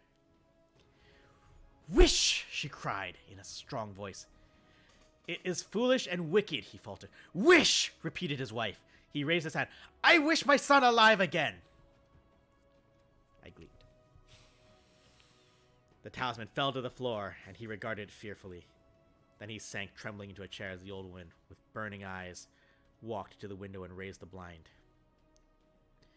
He sat until he was chilled with the cold, glancing occasionally at the figure of the old woman peering through the window. The candle end, which had burnt below the rim of the china candlestick, was throwing pulsating shadows on the ceiling and walls, until, with a flicker larger than the rest, it expired. The old man, with an unspeakable sense of relief at the failure of the talisman, crept back to bed, And a minute or two afterward, the old woman came silently and apathetically beside him. Neither spoke, but both lay silently listening to the ticking of the clock. A stair creaked, and a squeaky mouse scurried her noisily through the wall.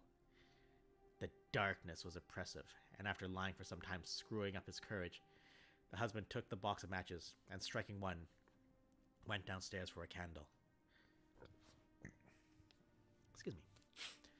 At the foot of the stairs, the match went out, and he paused to strike another. And at the same moment, a knock, so quiet and stealthy as to be scarcely audible, sounded on the front door. The matches fell from his hand. He stood motionless, his breath suspended until the knock was repeated. Then he turned and fled swiftly back to his room and closed the door behind him. A third knock sounded through the house. "What's that?" cried the old woman, starting up. "A rat," said the old man in shaking tones. "A rat. It passed me on the stairs." His wife sat up in bed listening. A loud knock resounding through the house. "It's Herbert!" she screamed. "It's Herbert!" She ran to the door, but her husband was before her, and catching her by the arm, held her tightly. "What are you going to do?" he whispered hoarsely. "It's my boy! It's Herbert!" she cried, struggling mechanically. "I forgot it was 2 miles away. What are you holding me for? Let go! I must open the door!" "For God's sake, don't let it in!" cried the old man, trembling. "You're afraid of your own son!" she cried, struggling. "Let me go! I'm coming, Herbert! I'm coming!" There was another knock, and another. The old woman, with a sudden wrench, broke free and ran from the room. Her husband followed to the landing and called after her appealingly as she hurried downstairs. He heard the chain rattle back into the bottom bolt drawn slowly and stiffly from the socket. Then the old woman's voice, strained and panting. "The bolt!" she cried loudly. "Come down! I can't reach it!" But her husband was on his hands and knees, groping wildly on the floor in search of the paw. If he could only find it before the thing outside got in. A perfect fusillade of knocks reverberated through the house, and he heard the scraping of a chair as his wife put it down in the passage against the door. He heard the creaking of the bolt as it came slowly back, and at the same moment he found the monkey's paw, and frantically breathed his third and last wish. The knocking ceased suddenly, although the echoes of it were still in the house. He heard the chair... Damn. He heard the chair drawn back and the door opened. A cold wind rushed up the staircase, and a long, loud wail of disappointment and misery from his wife gave him courage to run down to her side, and then to the gate beyond. The street lamp flickering opposite shone on a quiet and deserted road.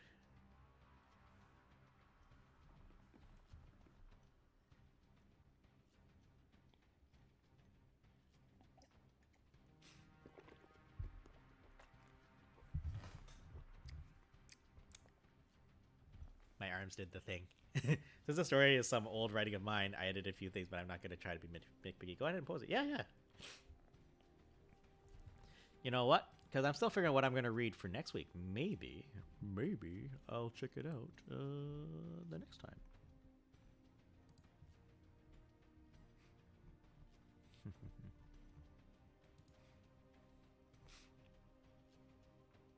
Cool. Yeah. Post away.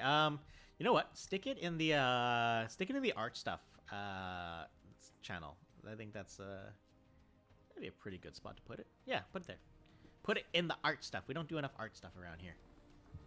We can do more art stuff. Anyways, yeah, the music hit this story really well, so I'm pretty happy about that. That's pretty good. All right, I'm gonna close that. And we're gonna mute that. And I think my tea is cold. I put other writings and stuff, like my Clone Trooper comedy parody. Yeah, I remember. So that is The Monkey's Paw, the original version that The Simpsons kind of played around with once. It's creepy. This guy's vocabulary, my god. But also a fusillade of knocks. That's a good word, fusillade. A fusillade. Like gunfire. That's a good one. So how are you guys doing? You still with us? Hanging in there? Doing all right? All right. I guess we're next up. We got some. It's 10 o'clock, so maybe we can do a longer story. But anyways, I need to reload my tea, or at least some hot water. Put some honey in there. So like my throat is gonna start disliking me real fast. So let's just remind y'all of something hilarious. Let's watch this one.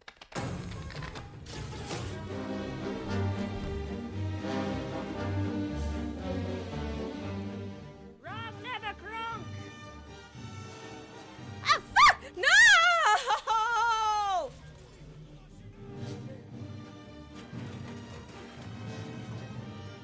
Jump scare. Is this gonna be a fucking dragon or something? Oh, fuck no! Fuck! Oh no! What is happening? Oh god! Oh god! Oh god! Oh god! Oh god! It's coming for me! It's coming for me! He got the strap. So he was fighting off something in the fucking thing. Comes back alive. That's right when I started talking. Ah! Ah! Oh no! What? Why are you leaving? Holy shit!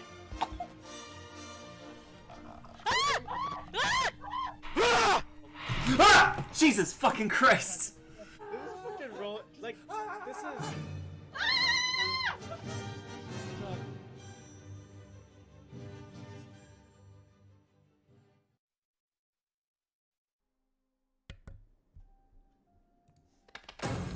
Happy Halloween. So here I am playing Valheim. Suddenly Joyce starts yelling out for me in a panic, and I'm like, what? And run down the hall toward the bathroom where she's yelling from. All the while I'm looking around thinking maybe someone broke into the house or maybe one boy's had an accident. Anyways, I make it to the bathroom and Joyce is all teary-eyed and runs into my arms and I'm like, what? And the lights start flickering and she's like, it's scary, the light is flickering. Oh, fuck no. I already hear a lot of times I still think it's the best. I'm glad you like it, Luciana. It's always fun when someone in the chat knows where the story's going. Like, that definitely happened last year with the lottery. Everyone's like, oh yeah, the lottery, here we go. Oh, but damn,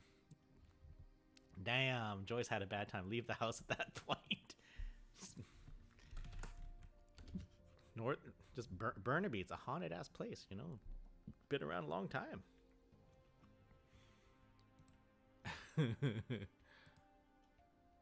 Silver mining can be scary. Wait, what is this? Rashi, why there's so many wolves? Oh, that's funny. That's funny and awful. And great. Good times. Alright. Leave the house of that one. So that's Monkey's Paw. That's Landlady. That's Taily-Po. Taily-Po. Alright. Well, I also got your attention. This isn't the longest story, but I think my boy's been waiting for it, so we should read it. I'm gonna send something quick in the memes chat. You better. You know we love memes. So what's this one? How long ago was this written? How long was this written?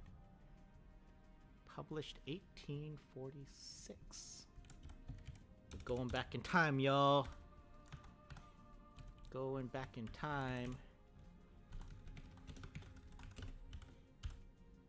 Oh, that's how you spell his name. Boop, boop, boop. Rashi, are you ready? Are you ready? It's your favorite. Your favorite's coming up.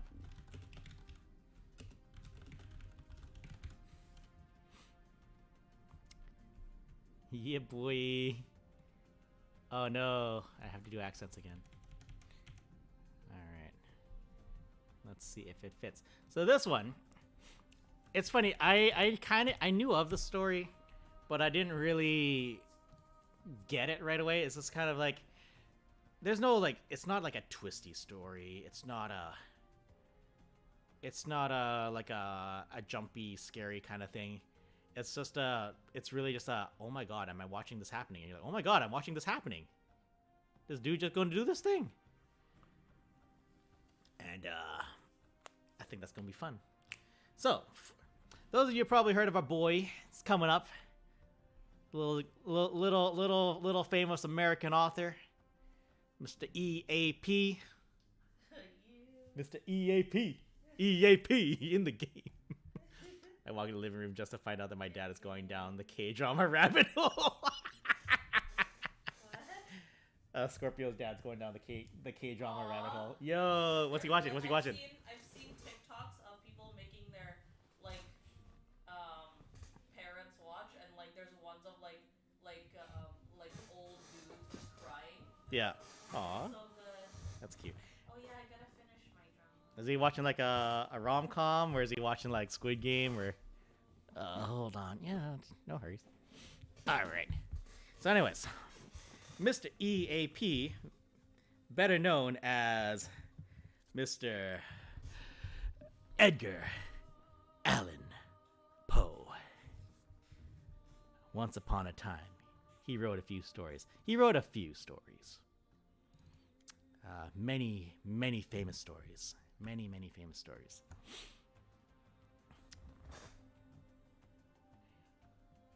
This one's gonna require an Italian accent. This is gonna be bad, guys. This is gonna be real bad. Gotta get comfy. Loft cat, you go there.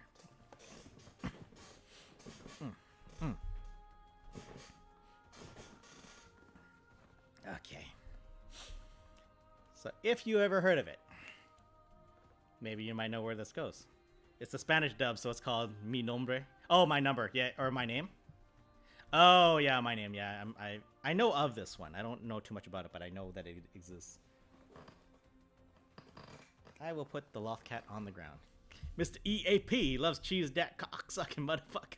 I'm too into the mafia. I'm into the mafia mood right now. Mr. EAP loves cheese dat cocksucking motherfucker. He loves cheese that cocksucking motherfucker. That's just Edgar Allan Poe. He loves that cheese. He loves cheese that cocksucking motherfucker. You know, you ever hear the story about the so-called Poe toaster? Just a dude like every night on whatever night, maybe Halloween, and it would be a dude who would come out and like with a bottle of whiskey or something. He'd like toast at his grave and walk away, and everyone's like, "Who's this mysterious guy who does this every year?" And then one year, people were like, "Oh, he wasn't here," or it's like, "There's some other guy. He seems younger, and he left a note, and he's like, he seems really topical about like current events and stuff." And we're just like, "Who is this bullshit fake ass Poe toaster guy?" It's such a weird little thing, and I don't know if they know too much about it. It's a weird thing that just kind of someone did, and people have acknowledged that it happened, and it's weird. Anyways. I've got honey water now. I should have reheated the water first. It's cold, but that's fine. It's still honey water. So, submitted for the pleasure of the Midnight Society, I give you The Cask of Amontillado by Edgar Allan Poe. Shuffle back into position. I want more water first. All right, Italian accent. It's just me gonna be me doing the Ezio voice for like 10-15 pages. Oh shit, I read this one. Oh, Jamil knows what's up. The Cask of Amontillado. Ye old banger. All right.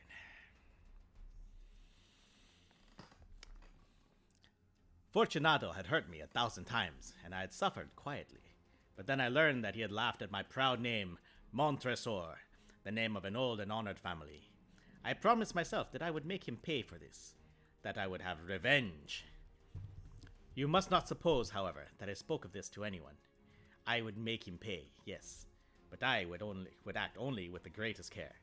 I must not suffer as a result of taking my revenge.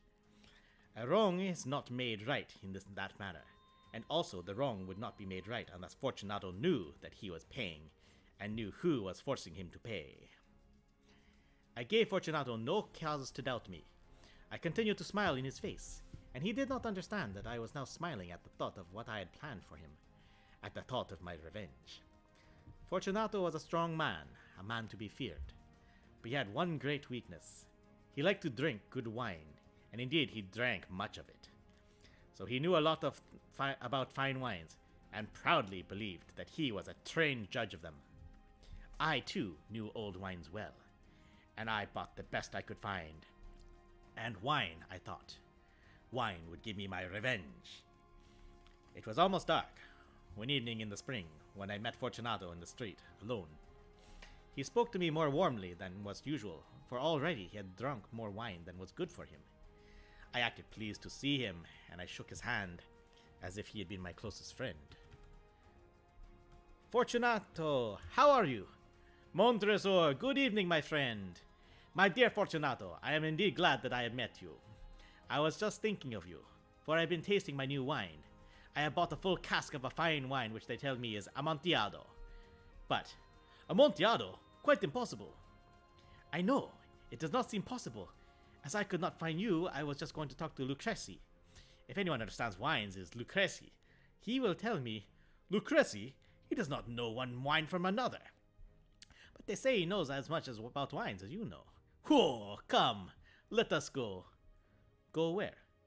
To your vaults, to taste the wine. No, my friend, no. I can see that you are not well, and the vaults are cold and wet. I do not care. Let us go. I'm well enough. The cold is nothing. Amontillado! Someone is playing games with you. And Lucrezi! Ha! Lucrezi knows nothing about wines. Nothing at all. I'm going to change the music a little bit. This is a little bit... That's a bit much. Find me some more. No copyright music. Let's go with... I need something a little bit creepier. Horror music. How creepy are you? Yeah. Yeah, that's the shit. Alright. This suits this a little bit better. That was just... That other one was going into a weird direction. Alright. Where were we? Nothing. As he spoke, Fortunato took my arm, and I allowed him to hurry me to my great stone palace, where my family, the Montresors, had lived for centuries. There was no one at home. I had told the servants that they must not leave the place, as I would not return until the following morning, and they must care for the place. This, I knew, was enough to make it certain that they would all leave as soon as my back was turned. I took down from their places on the wall 2 brightly burning lights. I gave one of these to Fortunato and led him to a wide doorway. There we could see the stone steps going down into the darkness. Asking him to be careful as he followed, I went down before him, down under the ground, deep under the old walls of my palace. We came finally to the bottom of the steps and stood there a moment together. The earth which formed the flood was cold and hard. We were entering the last resting place of the dead of the Montresor family. Here too we kept our finest wines, here, in the cool, dark, still air under the ground. Fortunato sounds like a name for a treasure hunting fantasy porno. Fair. Fortunato's step was not sure, because of the wine he had been drinking. He looked uncertainly around him, trying to see through the thick darkness which pushed in around us. Here our brightly burning lights seemed weak indeed, but our eyes soon became used to the darkness.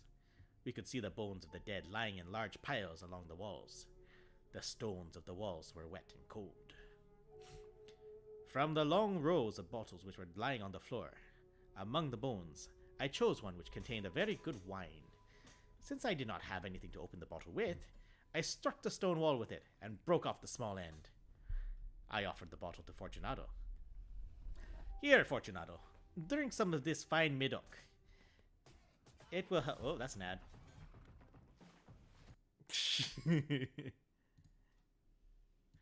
That's an ad. I'm not clever with the music. Oh, you turn me off at the same time turn on, you know? Drank some of this fine medoc. It will help to keep us warm. Drink. Thank you, my friend. I drink to the dead who lie sleeping around us. And I, Fortunato, I drink to your long life. Very fine wine indeed. But the Amontillado, it is further on. Come. We walked on for some time. We were now under the river's bed, and water fell in drops upon us from above. Deeper into the ground we went, past still more bones. Your vaults are many and large. There seems to be no end to them. We are a great family, and an old one. It is not far now, but I can see you are trembling with the cold. Come, let us go back before it is too late. It is nothing. Let us go on.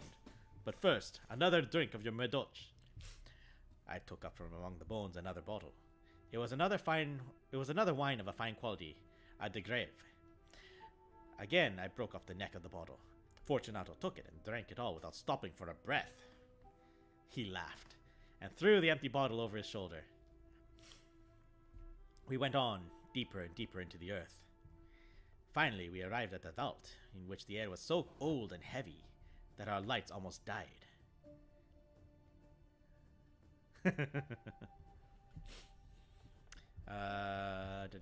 Against 3 of the walls, there were piles of bones higher than our heads.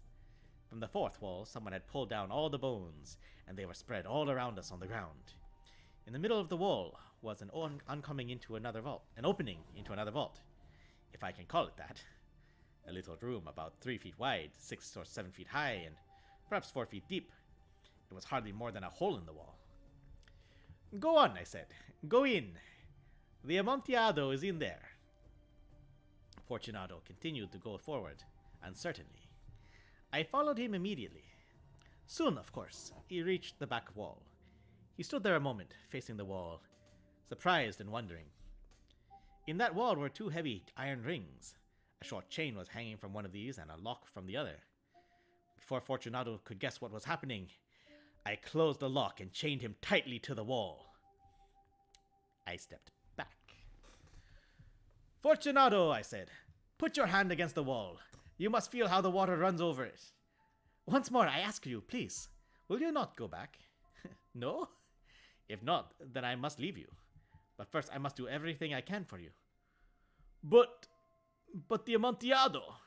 Ah, yes, indeed. The Amontillado. As I spoke these words, I began to search among the bones. Throwing them to one side, I found the stones which earlier I had taken down from the wall. Quickly, I began to build the wall again, covering the hole where Fortunato stood trembling. Can I go get some pears? Yeah, get your pears. Fortunato stood trembling. Montresor, what are you doing? I continued working. I could hear him pulling at the chain, shaking it wildly. Only a few stones remained to put into their place. Montresor! This is a very good joke indeed. Many times will we laugh about it. As we drink our wine together. Of course. As we drink the Amontillado. But is it not late? Should we not be going back? They will be expecting us. Let us go. Yes, let us go. As I said this, I lifted the last stone from the ground. Montresor, for the love of God! Yes, for the love of God. I heard no answer. Fortunato, I cried. Fortunato! I heard only a soft, low sound, a half cry of fear. My heart grew sick. It must have been the cold. I hurried to force the last stone into its position, and I put the old bones again in a pile against the wall. For half a century now, no human hand has touched them. May he rest in peace.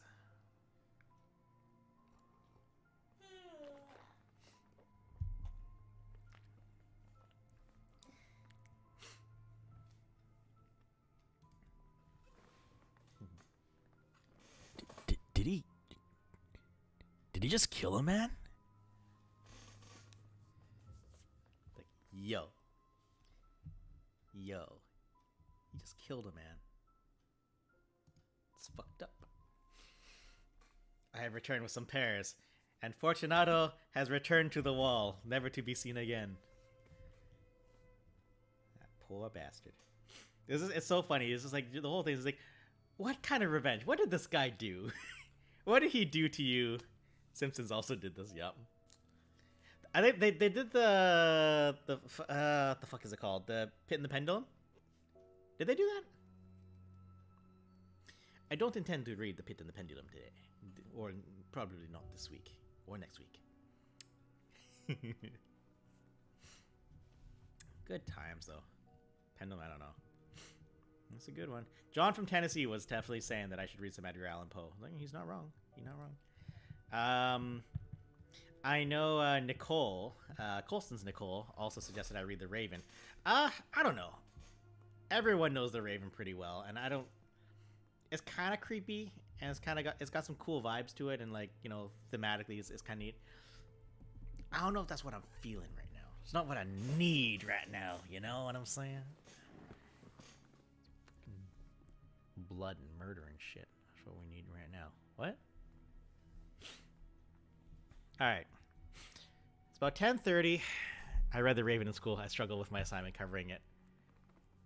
I mean, it's got an intense rhyme scheme, first off. Like, a really messed up rhyme scheme. So it's cool that it's got that, but it's like, yeah. And it's a bit, you know, it's creepy. And it's about, you know, a dude just like, I'm sad. I'll never, you know, my girl is gone, but you know, one day I'll see her again. And the bird's like, no, you won't. It's like, what? It's like, you know, it's like, am I ever gonna stop thinking about her? It's like, no, you won't. It's like, okay, but yeah, then we'll die and we'll be together again, right? No, you won't. It's like, well, shit. All right. I've got 2 more stories that I found that I'll probably read this week, this month. The Crow is a pessimist. Yeah. All right. Yeah. The Raven's a pessimist. The Crow is the spirit of vengeance. That's a different thing. All right. Let's hide you. Boop. And let's see. What do we want to read next? Okay, the ones I have left, they're all longer stories. This could be potentially be like an hour's worth of reading. I haven't read them myself personally, but I wouldn't be against reading them today. I think we could finish strong with one of these guys. So we got 2 options. It's either gonna be. Do you guys want? Are we talking about ravens? I do love ravens. Actually, I saw a couple of ravens at Metro Town a year or so ago. They were fucking cool, man. They're cool birds. I want to pet one. Teach it to say nevermore. Well, there's ones that talk. Yeah, they can mimic. Yeah, sounds. yeah, they can mimic. Ravens are fucking cool. I love ravens. They're your animal? Good. All right. So, the 2 stories that I have left. One I had prepared prior. The conversation is becoming ravenous. The first story I had actually prepared, and thematically it's similar. It's thematically in line with another story that we've already read, which is funny. So do you guys want fucked up curse story, or do you want fucked up secret monsters story? What do you guys want? Fucked up curses or fucked up monsters? What do you feel like tonight? What you guys want? Jamil wants monsters. How about the rest of you? Monster? The TV literally just died of it. Oh no! Paul, shit. What? Monster. Got a lot of people wanting monsters tonight. Alright. Monster. Everyone wants monsters. Cool. Alright. I guess we... No Google Career Certificates. Don't make this weird. I'm trying to type shit.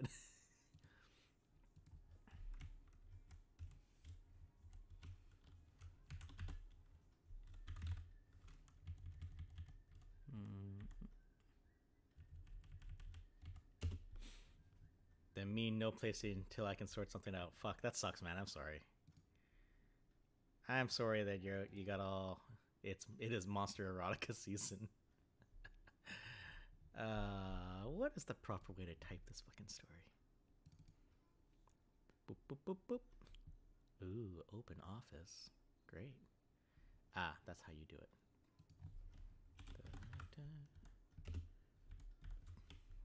Big capital letter.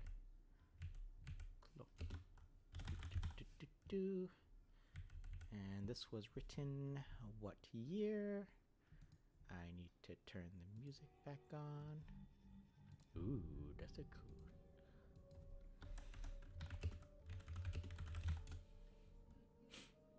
Okay. This is a much more modern story. Monsters are like that, I suppose. This is 1993. 1993. Okay. So both of these stories were by the same author. I had actually told a guy at work that I was going to read one of these stories, and immediately he was just like, do you know his story about this one? I was like, no, I never heard of it. He told me the short version of it. I was like, shit, that sounds fucked up. I want to read that. This is like 30 pages of reading. 30 pages? Yeah, something like that. 38 pages. Oh shit, alright, y'all strap in. We going hard. So you might know this guy. He's a pretty famous American author. He's written a few books here and there. People have made a few movies based on his books a little bit. Monster, how should I feel? Creatures lie here, looking through the windows. Actually, funny you say that, creatures looking through the windows. That's actually the very first thing I read tonight. It was just a Reddit creepypasta. Anyways, submitted for your pleasure, may I present The 10 O'Clock People by Stephen motherfucking King. Who's heard of this one?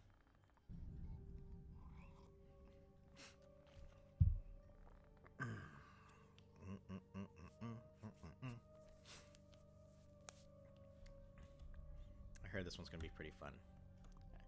Like, I read the gist of it. This is less of a creepy scary. This is more of a let's just fucking go.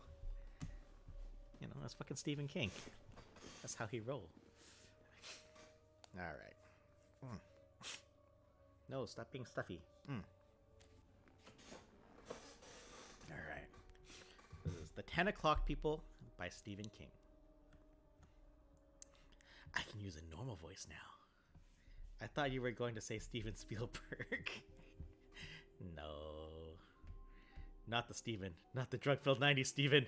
Not minors having an orgy is a good idea, Steven. We're not going to read the one about the minors having an orgy. That said, man, that was fucked up that he did that. That one didn't get in the movie. Either time. Both times it didn't. I was hoping for Stephen Hawking.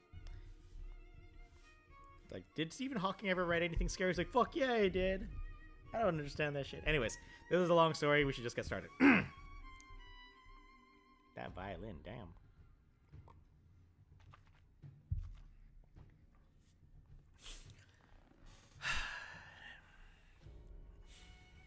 Pearson tried to scream, but shock robbed his voice and he was able to produce only a low, choking whuffling. The sound of a man moaning in his sleep. He drew in breath to try it again, but before he could get started, a hand seized his left arm just above the elbow in a strong pincer's grip and squeezed. It'd be a mistake, the voice said. The one with the hand said. It was pitched only half a step above a whisper and spoke directly to Pearson's left ear. A bad one. Believe me, it would. Pearson looked around. The thing which had occasioned his desire, no, his need to scream had disappeared inside the bank now, amazingly unchallenged.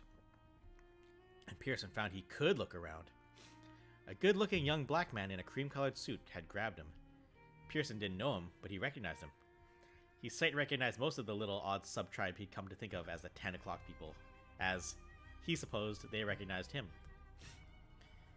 The good-looking young black man was watching him warily. Did you see it? Pearson asked. The words came out in a high-pitched, nagging whine that was totally unlike his usual confident speaking voice. Okay, he got confident speaking voice.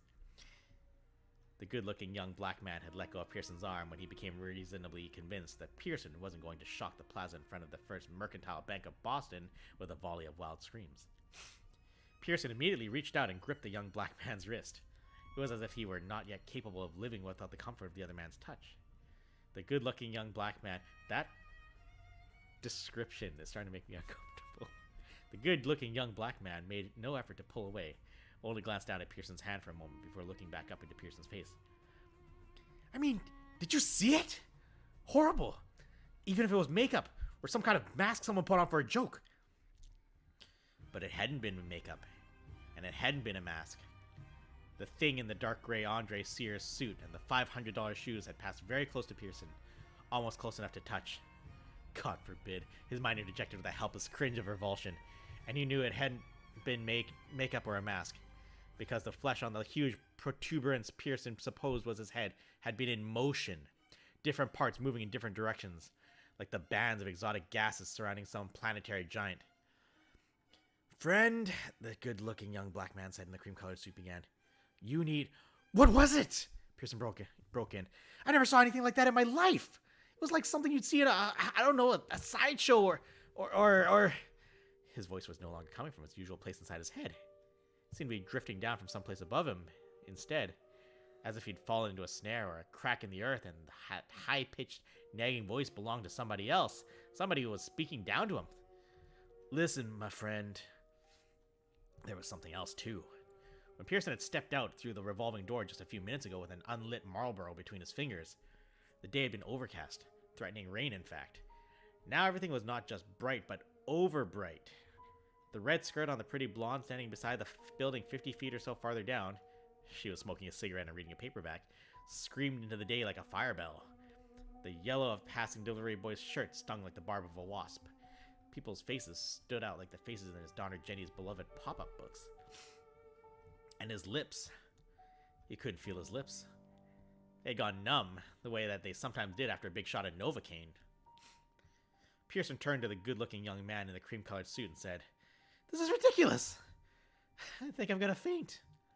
No, you're not, the young man said, and he spoke with such assurance that Pearson believed him, at least temporarily.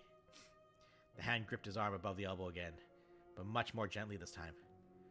Come on over here. You need to sit down. There were circular marble islands about 3 feet high scattered around the broad plaza in front of the bank, each containing its own variety of late summer, early fall flowers. There were 10 o'clock people sitting on the rims of most of these upscale flower tubs, some reading, some chatting, some looking out at the passing rivers of foot traffic on the sidewalks of Commercial Street. Commercial. But all of them also doing the thing that made them 10 o'clock people. The thing Pearson had come downstairs and outside to do himself. Bruh. Chucky. Alright, I'm done. I'm done with you. I'm through with you. Let's try you. You're 3 minutes. That's not going to be long enough. Dark Victorian music? Hell yeah, dark Victorian music. But first, ads. Gotta get rid of them ads, yeah. Even royalty-free music needs to make its money. Alright, let's see how this goes. Dead melodies? Heck yeah. Alright, the fuck was I?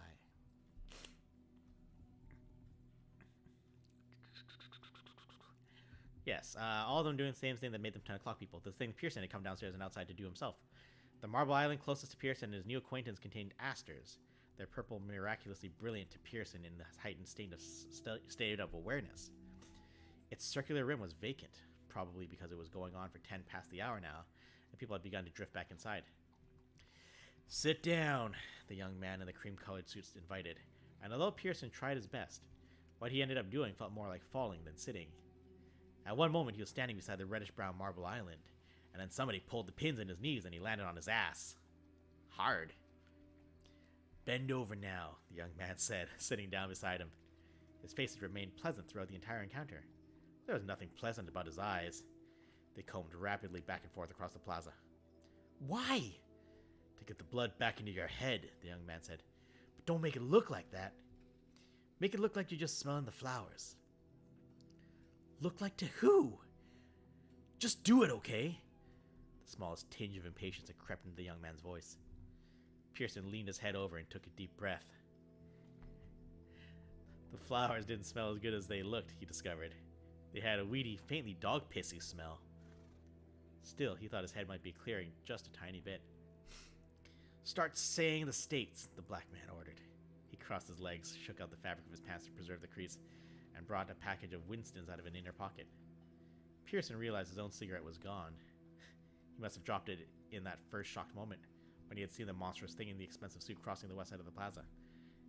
The States, he said blankly. The young black man nodded, produced a lighter that was probably quite a bit less expensive than it looked at first glance, and lit a cigarette. Start with this one and work your way west, he invited. Massachusetts, New York, I suppose. Vermont if you start from upstate. New Jersey. Now he straightened up a little and began to speak with greater confidence. Pennsylvania, West Virginia, Ohio, Illinois. The black man raised his eyebrows. West Virginia, huh? You sure? Pearson smiled a little. Pretty sure, yeah. I might have gotten Ohio and Illinois ass backwards, though. Bass backwards, though. I wonder how that was actually supposed to be spelled or someone typed it wrong. Let's go with bass backwards. That's cute. The black man shrugged to show it didn't matter and smiled. West Virginia, Mountain Mama. The black man shrugged to show it didn't matter and smiled. You don't feel like you're going to faint anymore, though. I can see you don't. And that's the important part. Bass backwards, yep.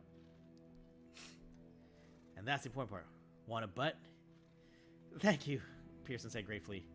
He did not just want a butt. He felt that he needed one. I had one, but I lost it.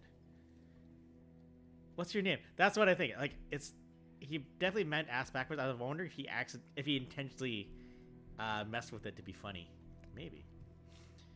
Anyways, what's your name? The black man poked a fresh Winston's between Pearson's lips and snapped a light to it. Dudley Reinman. You can call me Duke.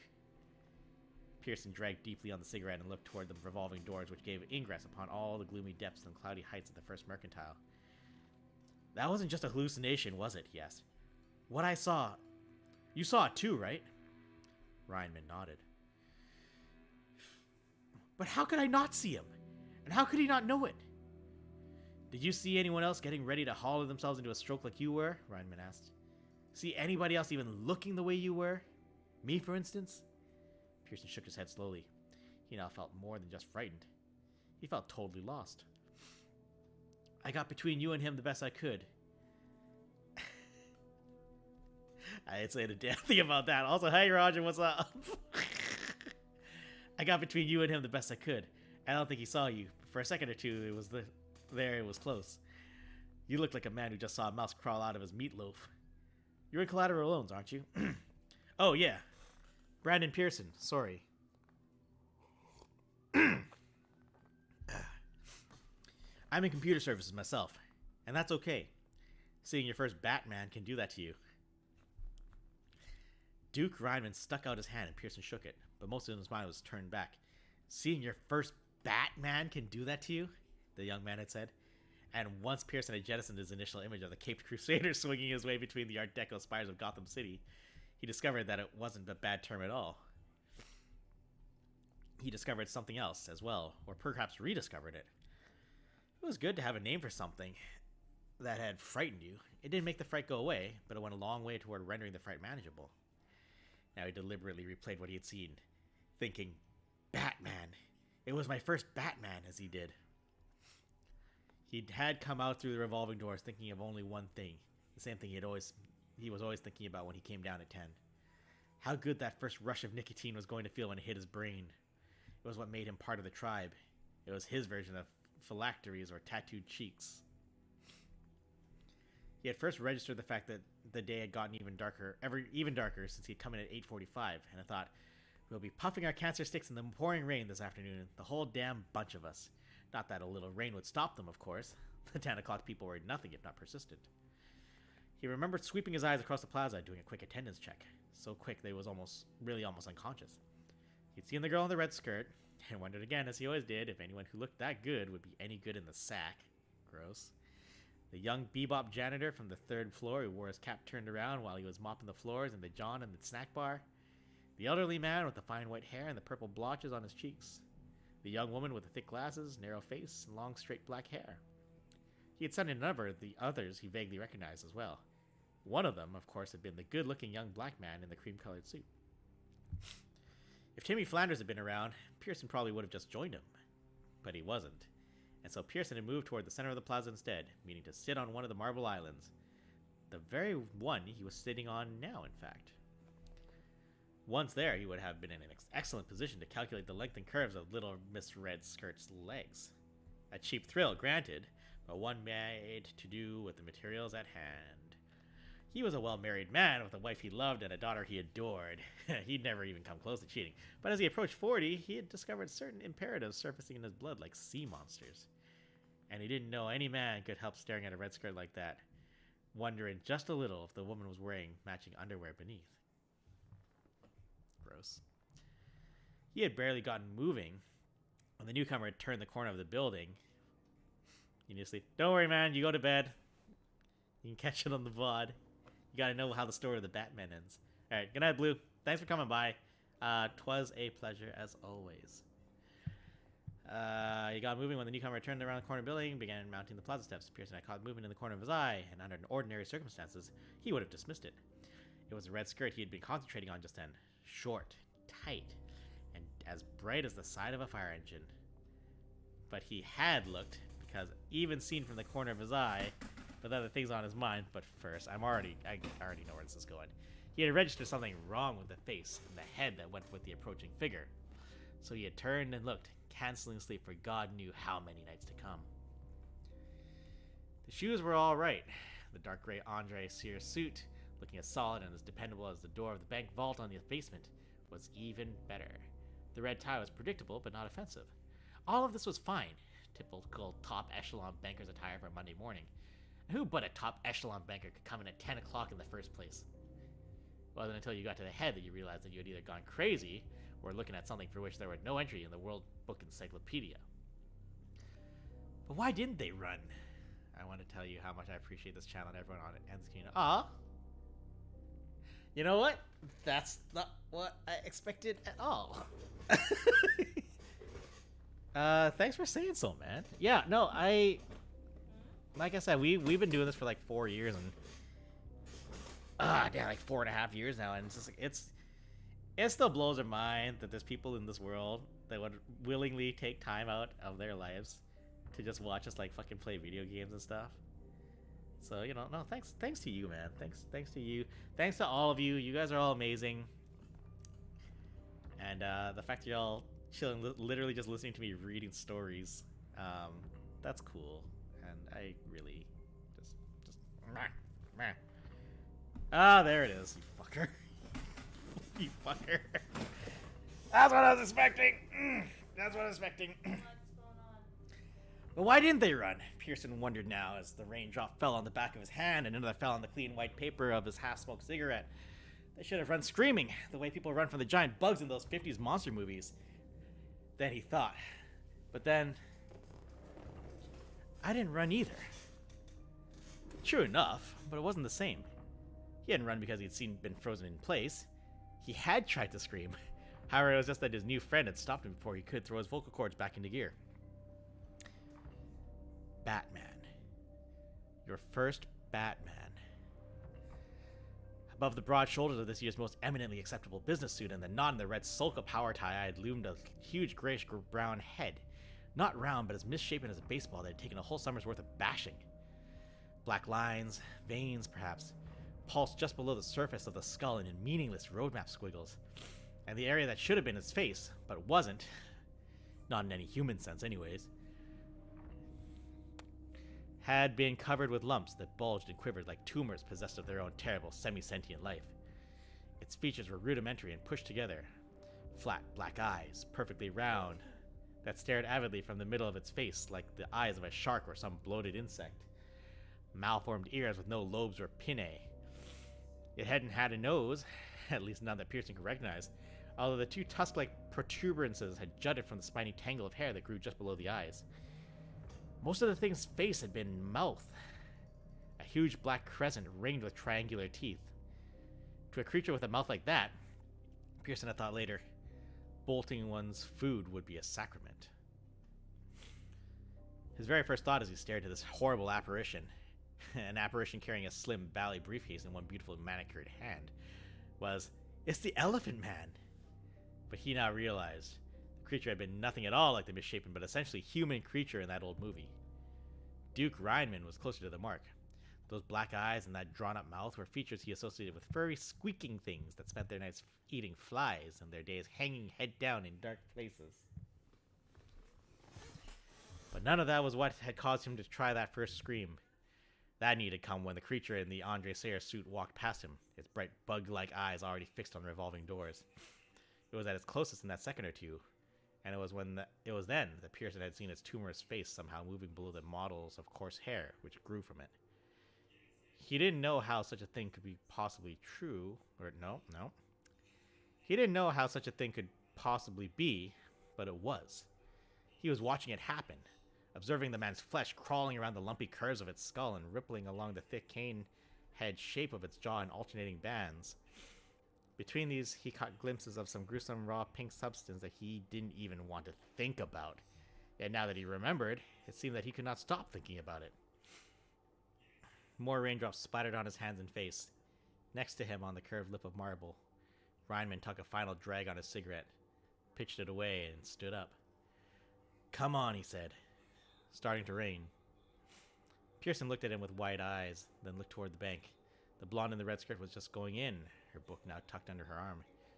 She was being closely followed, and closely observed, by the old party with the tycoon's shock of fine white hair.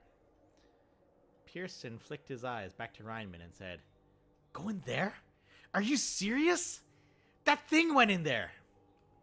"I know." "You want to hear something totally nuts?" Pearson asked, tossing his own cigarette away. He didn't know where he was going now. Home, he supposed, but he knew one place he was most assuredly not going, and that was back inside the First Mercantile Bank of Boston. "Sure," Reinman agreed. "Why not?" "That thing looked quite a lot like our revered chief executive officer, Douglas Kiefer. Until you got to the head, that is. Same taste in suits and briefcases." "What a surprise," Duke Reinman said. Pearson measured him with an uneasy eye. "What do you mean?" "I think you already know, but you've had a tough morning, so I'll spell it out. That was Kiefer." Pearson smiled uncertainly. Reinman didn't smile back. He got to his feet, gripped Pearson's arms, and pulled the older man forward until their faces were only inches apart. "I saved your life just now. Do you believe that, Mr. Pearson?" Pearson thought about it and discovered that he did. That alien, bat-like face with its black eyes and clustered bunches of teeth hung in its mind like a dark flare. "Yeah, I guess I do." "Okay, then do me the credit of listening carefully as I tell you 3 things. Will you do that?" Yeah, sure." "First thing, that was Douglas Kiefer, CEO of the First Mercantile Bank of Boston, close friend of the mayor, and incidentally, honorary chairman of the current Boston Children's Hospital Fund Drive. Second thing, there are at least 3 more bats working in the bank, one of them on your floor. Third thing, you are going back in there, if you want to go on living, that is." Pearson gaped at him, momentarily incapable of reply. If he'd tried, he would have produced only more of those fuzzy wuffling sounds. Reinman took him by the elbow and pulled him toward the revolving doors. "Come on, buddy," he said, and his voice was oddly gentle. "The rain is really starting to come down. If we stay out here much longer, we'll attract attention, and people in our position can't afford to do that." Pearson went along with Reinman at first, then thought of the way the black nest of lines on the thing's head had pulsed and squiggled. The image brought him to a cold stop just outside the revolving doors. The smooth surface of the plaza was now wet enough to reveal another Brandon Pearson below him, a shimmery reflection that hung from his own heels like a bat of a different color. I don't think I can," he said in a halting, humble voice. "You can," Reinman said. Uh-oh. Uh-oh.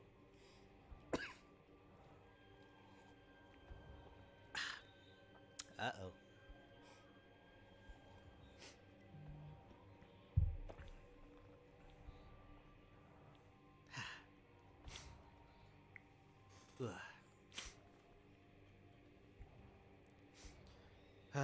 He glanced momentarily down at Pearson's left hand. Married, I see. With kids? One. A daughter. Pearson was looking into the bank's lobby. The glass panels in the revolving door were polarized, making the big room beyond them look very dark. Like a cave, he thought. A bat cave filled with half-blind disease carriers. You want your wife and kid to read in the paper tomorrow that the cops dragged Dada out of Boston Harbor with his throat cut? Pearson looked at Reinman with his wide eyes. Raindrops splattered against his cheeks, his forehead. They make it look like junkies did it, Reinman said. And it works. It always works. Because they're smart. And because they've got friends in high places. Hell, high places is what they're all about. I don't understand you, Pearson said. I don't understand any of this. I know you don't, Reinman returned. This is a dangerous time for you, so just do what I tell you. What I'm telling you is to get back to your desk before you're missed, and roll through the rest of the day with a smile on your face. Hold on to that smile, my friend. Don't let go of it, no matter how greasy it gets. He hesitated, then added, if you screw up, it's probably going to get you killed. The rainwater made bright tracks down the young man's smooth, dark face, and Pearson suddenly saw what had been there all along, what he had missed only because of his own shock. This man was terrified, and he had risked a great deal to keep Pearson from stumbling into some awful trap. I really can't stay out here any longer, Reinman said. It's dangerous. Okay, Pearson said, a little astounded to hear his own voice coming out in normal, even measures. Let's go back to work. Reinman looked relieved. Good man. Whatever you see the rest of the day, don't show surprise. You understand? Yes, Pearson said. He didn't understand anything. Can you clear your desk early and leave around 3? Pearson considered it, then nodded. Yeah, I guess I could do that. Good. Meet me around the corner on Milk Street. All right. You're doing great, man, Reinman said. You're going to be fine. See you at 3. He entered the revolving door and gave it a push. Pearson stepped into the segment behind him, feeling as though he had somehow left his mind out there in the plaza. All of it, that was, except for the part that already wanted another cigarette. The day crawled, but everything was all right until he came back from lunch, and 2 cigarettes with Tim Flanders. They stepped out of the elevator on the 3rd floor, and the first thing Pearson saw was another Batman. Except this one was actually a Batwoman, wearing black patent leather heels, black nylon hose, and a formidable silk tweed suit. Samuel Blue was Pearson's guess. The perfect power outfit, until you got to the head nodding it over it like a mutated sunflower, that was. Hello, gents, a sweet contralto voice spoke from somewhere behind the hair-lipped hole that was its mouth. It's Suzanne Holding, Pearson thought. It can't be, but it is. Hello, Susie darling, he heard him say, and thought, if she comes near me, tries to touch me, I'll scream. I won't be able to help it, no matter what the kid told me. Are you alright, Brand? You look pale. A little touch of whatever's going around, I guess, he said, astounded all over again at the natural ease of his voice. I think I'm getting on top of it, though. Good, Suzanne Holding's voice said from behind the bat's face and the strangely modal flesh. No French kissing until you're all better, though. In fact, don't even breathe on me. I can't afford to be sick with the Japanese coming in on Wednesday. No problem, sweetheart. No problem. You better believe it. I'll try to restrain myself. Thanks, Tim. Thanks. Oh, that's not how she said that at all. She said, thanks. Tim, will you come down to my office and look at a couple of spreadsheet summaries? Timmy Flanders slipped an arm around the waist of the sexily prim Samuel Blue suit, and before Pearson's wide eyes, he bent and planted a little kiss on the side of the thing's tumor-rattled, hairy face. That's where Timmy sees her cheek, Pearson thought, and he felt his sanity suddenly slip like a greasy cable wound around the dram of a winch. Her smooth, perfumed cheek. That's what he's seeing, all right, and that's what he thinks he's kissing. Oh my god. Oh my god! There, Timmy exclaimed and gave the creature a small cavalier bow. One kiss and I'm your servant, dear lady. He tipped Pearson a wink and began walking the monster in the direction of her office. As they passed the drinking fountain, he dropped the arm he had hung around her waist. The short and meaningless little peacock peahen courting dance. A ritual that had somehow developed over the last 10 years or so in business relationships where the boss was female and the aide was male had now been performed, and they drew away from Pearson as sexual equals, talking nothing but dry numbers. Marvelous analysis, Brand, Pearson thought distractedly as he turned away from them. You should have been a sociologist. And almost had been. It had been his college minor, after all. He entered his office. As he entered his office, he became aware that his whole body was running with a slow slime of sweat. Pearson forgot sociology and began rooting for 3 o'clock again. At 2:45, he steeled himself and poked his head into the Suzanne Holdings office. The Suzanne Holdings office. The alien asteroid of her head was tilted toward the blue-gray screen of her computer, but she looked around and when he said, "Knock, knock," the flesh on her strange face sliding restlessly, her black eyes regarding him with the cold avidity of a shark studying a swimmer's leg. "I gave Buzz Carstairs the corporate force," Pearson said. "I'm going to take the individual Form 9s home with me, if that's okay. I've got my backup disc there." "Is this your coy way of saying you're going AWOL, my dear?" Suzanne asked. The black veins bulged unspeakably on top of her bald skull. The lumps which surrounded her features quivered, and Pearson realized one of them was leaking a thick, pinkish substance that looked like blood-stained shaving cream. He made himself smile. "You caught me." "Well," Suzanne said, "we'll just have to have the 4 o'clock orgy without you today, I guess." Oh boy. "Thanks, Suze." He turned away. "Brand?" He turned back, his feared revulsion threatening to turn into a bright white freeze of panic. Suddenly very sure that those avid black eyes had seen through him, and that the thing masquerading as Suzanne Holding was going to say, "Let's stop playing games, shall we? Come in and close the door. Let's see if you taste as good as you look." Reinman would wait a while, then go on to whatever he was going by himself, probably, Pearson thought. He'll know what happened. Probably he's seen it before. "Yeah?" he asked, trying to smile. She looked at him appraisingly for a long moment without speaking, the grotesque slab of head looming above the sexy lady exec's body. And then she said, "You look a little better this afternoon."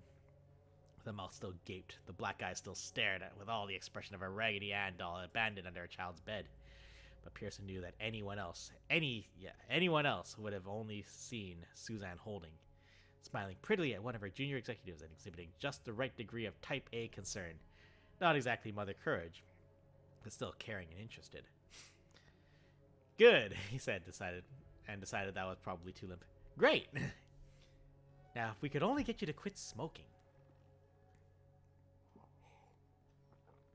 "Well, I'm trying," he said, and laughed weakly.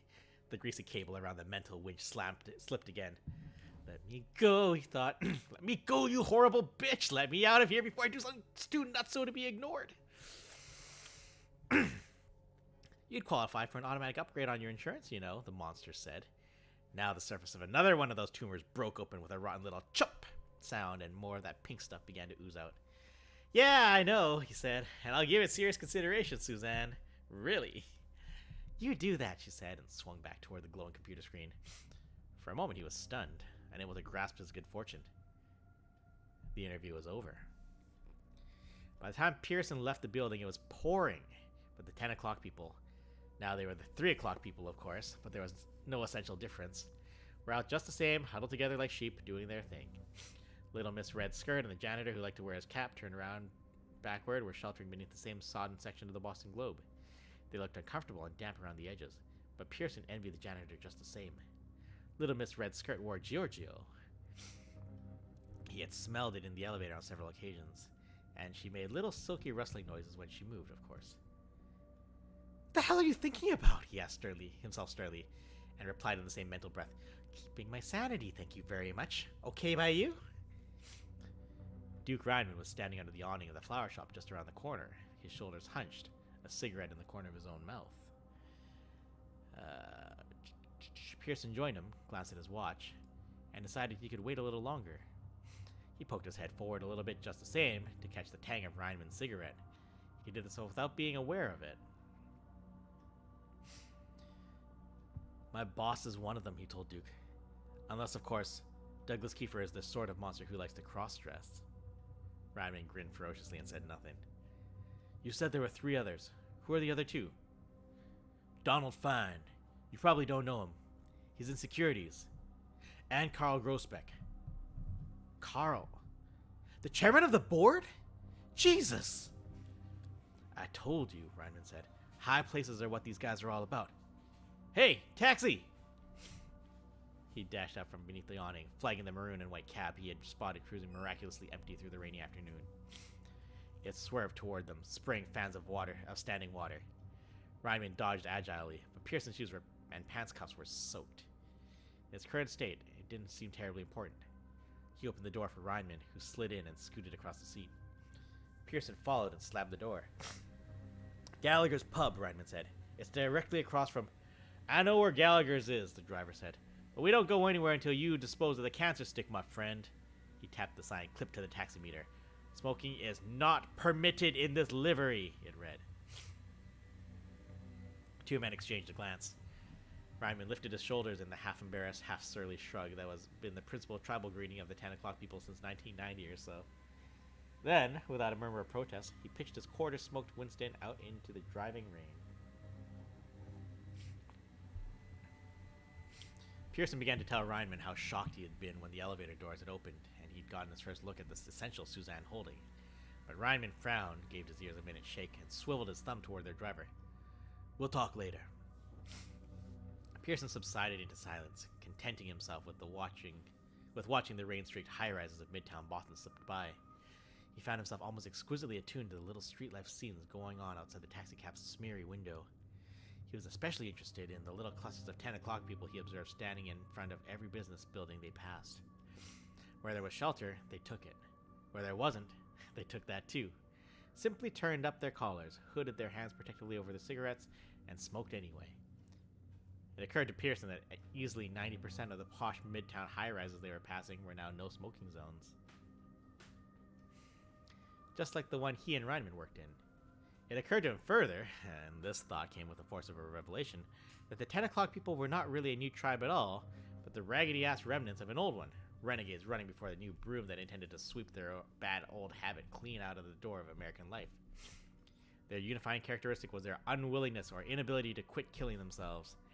They were junkies in a steadily shrinking twilight zone of acceptability. An exotic social group, he supposed. And not one that was apt to last very long. He guessed that by the year 2020, snark, 2050 at the latest, the 10 o'clock people would have gone the way of the dodo. Ish. Oh shit! Wait a minute, he thought. We're just the last of the world's die-hard optimists, that's all. Most of us don't bother with our seatbelts either. We'd love to sit behind home plate at the ballpark if they just take down that silly fucking screen. What's so funny, Mr. Pearson? Reinman asked him, and Pearson became aware he was wearing a broad grin. Nothing, Pearson said. Nothing important, at least. Okay, just don't freak out on me. Would you consider it a freak out if I asked you to call me Brandon? I guess not, Reinman said, and appeared to think it over. As long as you call me Duke, and we don't get down to BB or Buster or anything embarrassing like that. I think you're safe on that score. Want to know something? Sure. This has been the most amazing day of my life. Duke Reinman nodded without returning Pearson's smile. And it's not over yet, he said. Pearson thought the Gallaghers had been an inspired choice on Duke's part. A clear Boston anomaly. More Gillies than Cheers. It was a perfect place for two bank employees to discuss matters which would have left their nearest and dearest with serious questions about their sanity. The longest bar Pearson had ever seen outside of a movie curved around the dark square of a shiny dance floor on which three couples were currently dry humping dreamily as Marty Stewart and Travis Tritt harmonized on "This One's Gonna Hurt You." Ash thought that was funny. Excuse me. In a smaller place, the bar proper would have been packed, but the patrons were so well spaced among this amazing length of mahogany-paved racetrack that brass rail privacy was actually achievable. There was no need for them to search out a booth in the dim nether reaches of the room. Pearson was glad. It would be too easy to imagine one of the bat people, maybe even a bat couple, sitting, or roosting, in the next booth and listening intently to their conversation. Isn't what they call a bunker mentality, old buddy, he thought. Certainly didn't take you long to get there, did it? No, he supposed not, but for the time being, he didn't care. He was just grateful he would be able to see in all directions while they talked, or, he supposed, while Duke talked. Bar's okay? Duke asked, and Pearson nodded. It looked like one bar. Pearson reflected as he followed Duke beneath the sign which read, "Smoking permitted, this section only." But it was really two. The way that back in the 50s, every lunch counter below the Mason-Dixon had really been two. One for the white folks and one for the black. And now as then, you could see the difference. A Sony almost the size of a Cineplex movie screen overlooked the center of the no-smoking section. In the nicotine ghetto, there was only an elderly zenith bolted to the wall. A sign beside it read, "Feel free to ask for credit. We will feel free to tell you to fuck off." The surface of the bar itself was dirtier down here. Pearson thought at first that this must be just his imagination, but a second glance confirmed the dingy look of the wood and the faint overlapping rings where the ghosts of schooners passed. And of course, there was the sallow, yellowish odor of tobacco smoke. He swore it came puffing up from the bar stool when he sat down, like popcorn farts out of an elderly movie theater seat. The newscaster on their battered smoke-bleared TV appeared to be dying of zinc poisoning. The same guy playing to the healthy folks farther down the bar looked ready to run the 440 and then bench press his weight in blondes. Welcome to the back of the bus, Pearson thought, looking at his fellow 10 o'clock pupils with a species of exasperated amusement. Oh well, mustn't complain. In another 10 years, smokers won't even be allowed on board. Cigarette? Duke asked, perhaps displaying certain rudimentary mind-reading skills. Pearson glanced at his watch, then accepted the butt, along with another light from Duke's Ankh's classy lighter. He drew deep, relishing the way the smoke slid into his pipes, even relishing the slight swimming in his head. Of course the habit was dangerous, potentially lethal. How could anything that got you off like this not be? It was the way of the world, that was all. What about you? He asked as Duke slipped his cigarettes back into his pocket. I can wait a little longer, Duke said, smiling. I got a couple puffs before we got in the cab. Also, I have to pay off the extra one I had at lunch.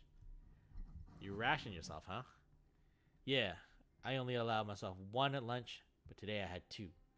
You scared the shit out of me, you know? I was pretty scared myself. The bartender came over, and Pearson found himself fascinated, all at the way the man avoided the thin ribbon of smoke rising from a cigarette. I doubt if he even knows he's doing it, but if I blew someone in his face, I bet he'd come over the top and clean my clock for me. Helped you, gentlemen?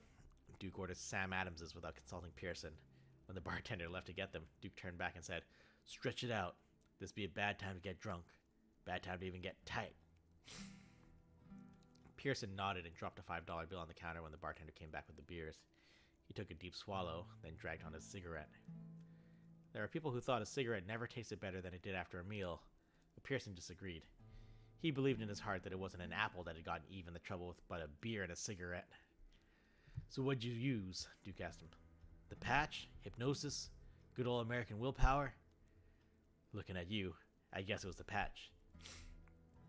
If it had been Duke's humorous effort at a curveball, it didn't work. Pearson had been thinking about smoking a lot this afternoon. Yeah, the patch, he said. I wore it for 2 years, starting just after my daughter was born. I took one look at her through the nursery window and made up my mind to quit the habit. It seemed crazy to go on setting fire to 40 or 50 cigarettes a day when I had just taken on an 18-year commitment to a brand new human being, with whom I had fallen instantly in love, he could have added, but he had an idea Duke already knew that. Not to mention your lifelong commitment to your wife.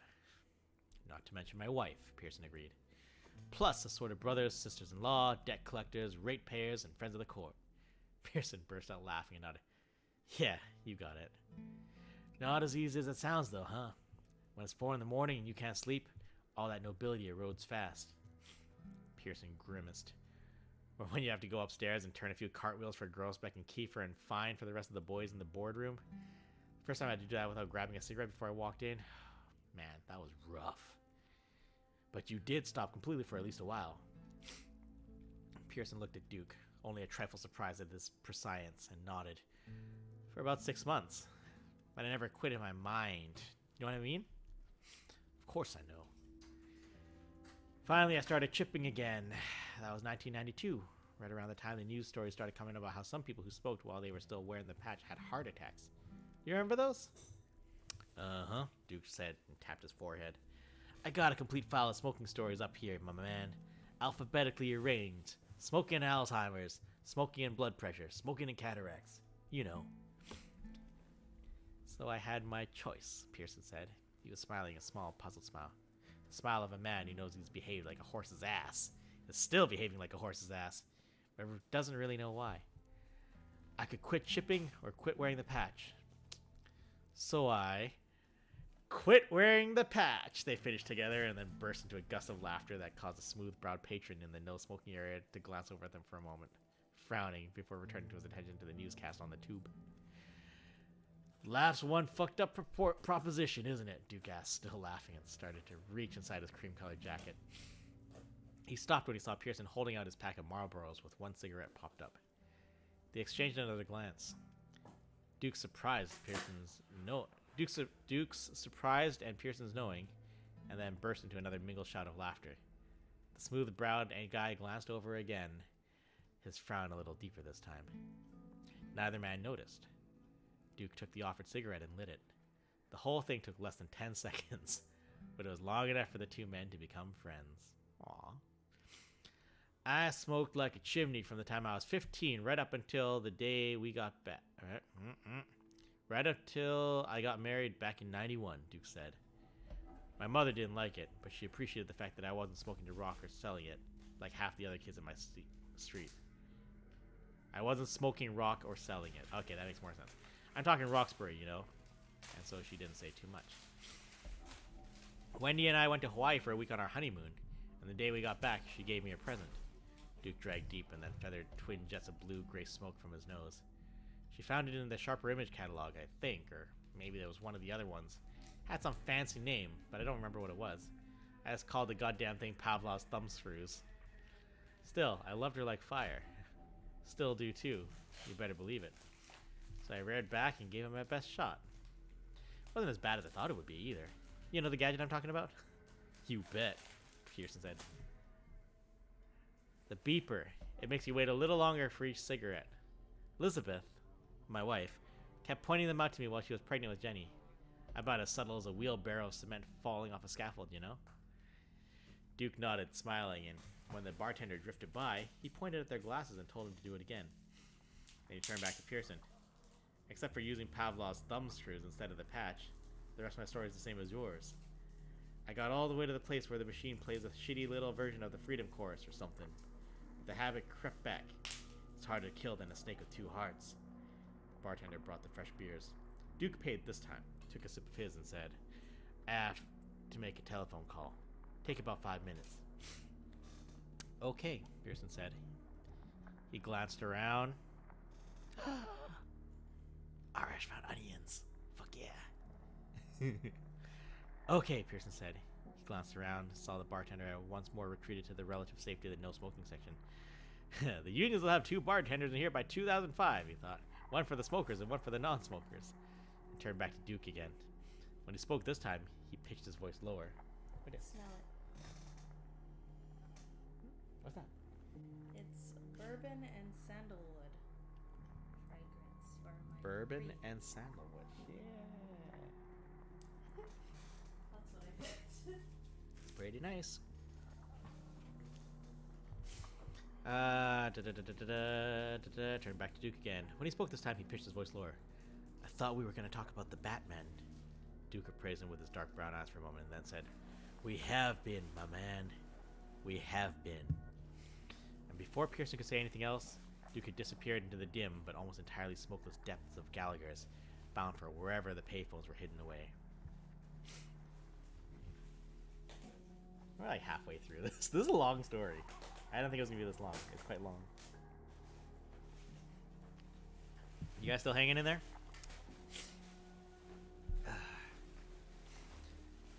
He was gone closer to 10 minutes than to 5, and Pearson was wondering if maybe he should go back and check on it when his eye was drawn to the television, where the news anchor was talking about the furor that touched off by the Vice President of the United States.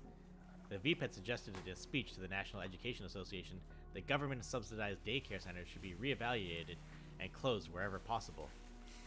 The picture switched to a videotape shot earlier that day at some Washington, D.C. convention center, and as the news clip went from the wide establishing shot and lead-in narration of the close-up of the VP at his podium, Pearson gripped the edge of the bar with both hands, squeezing tightly enough to stick his fingers a little way into the padding.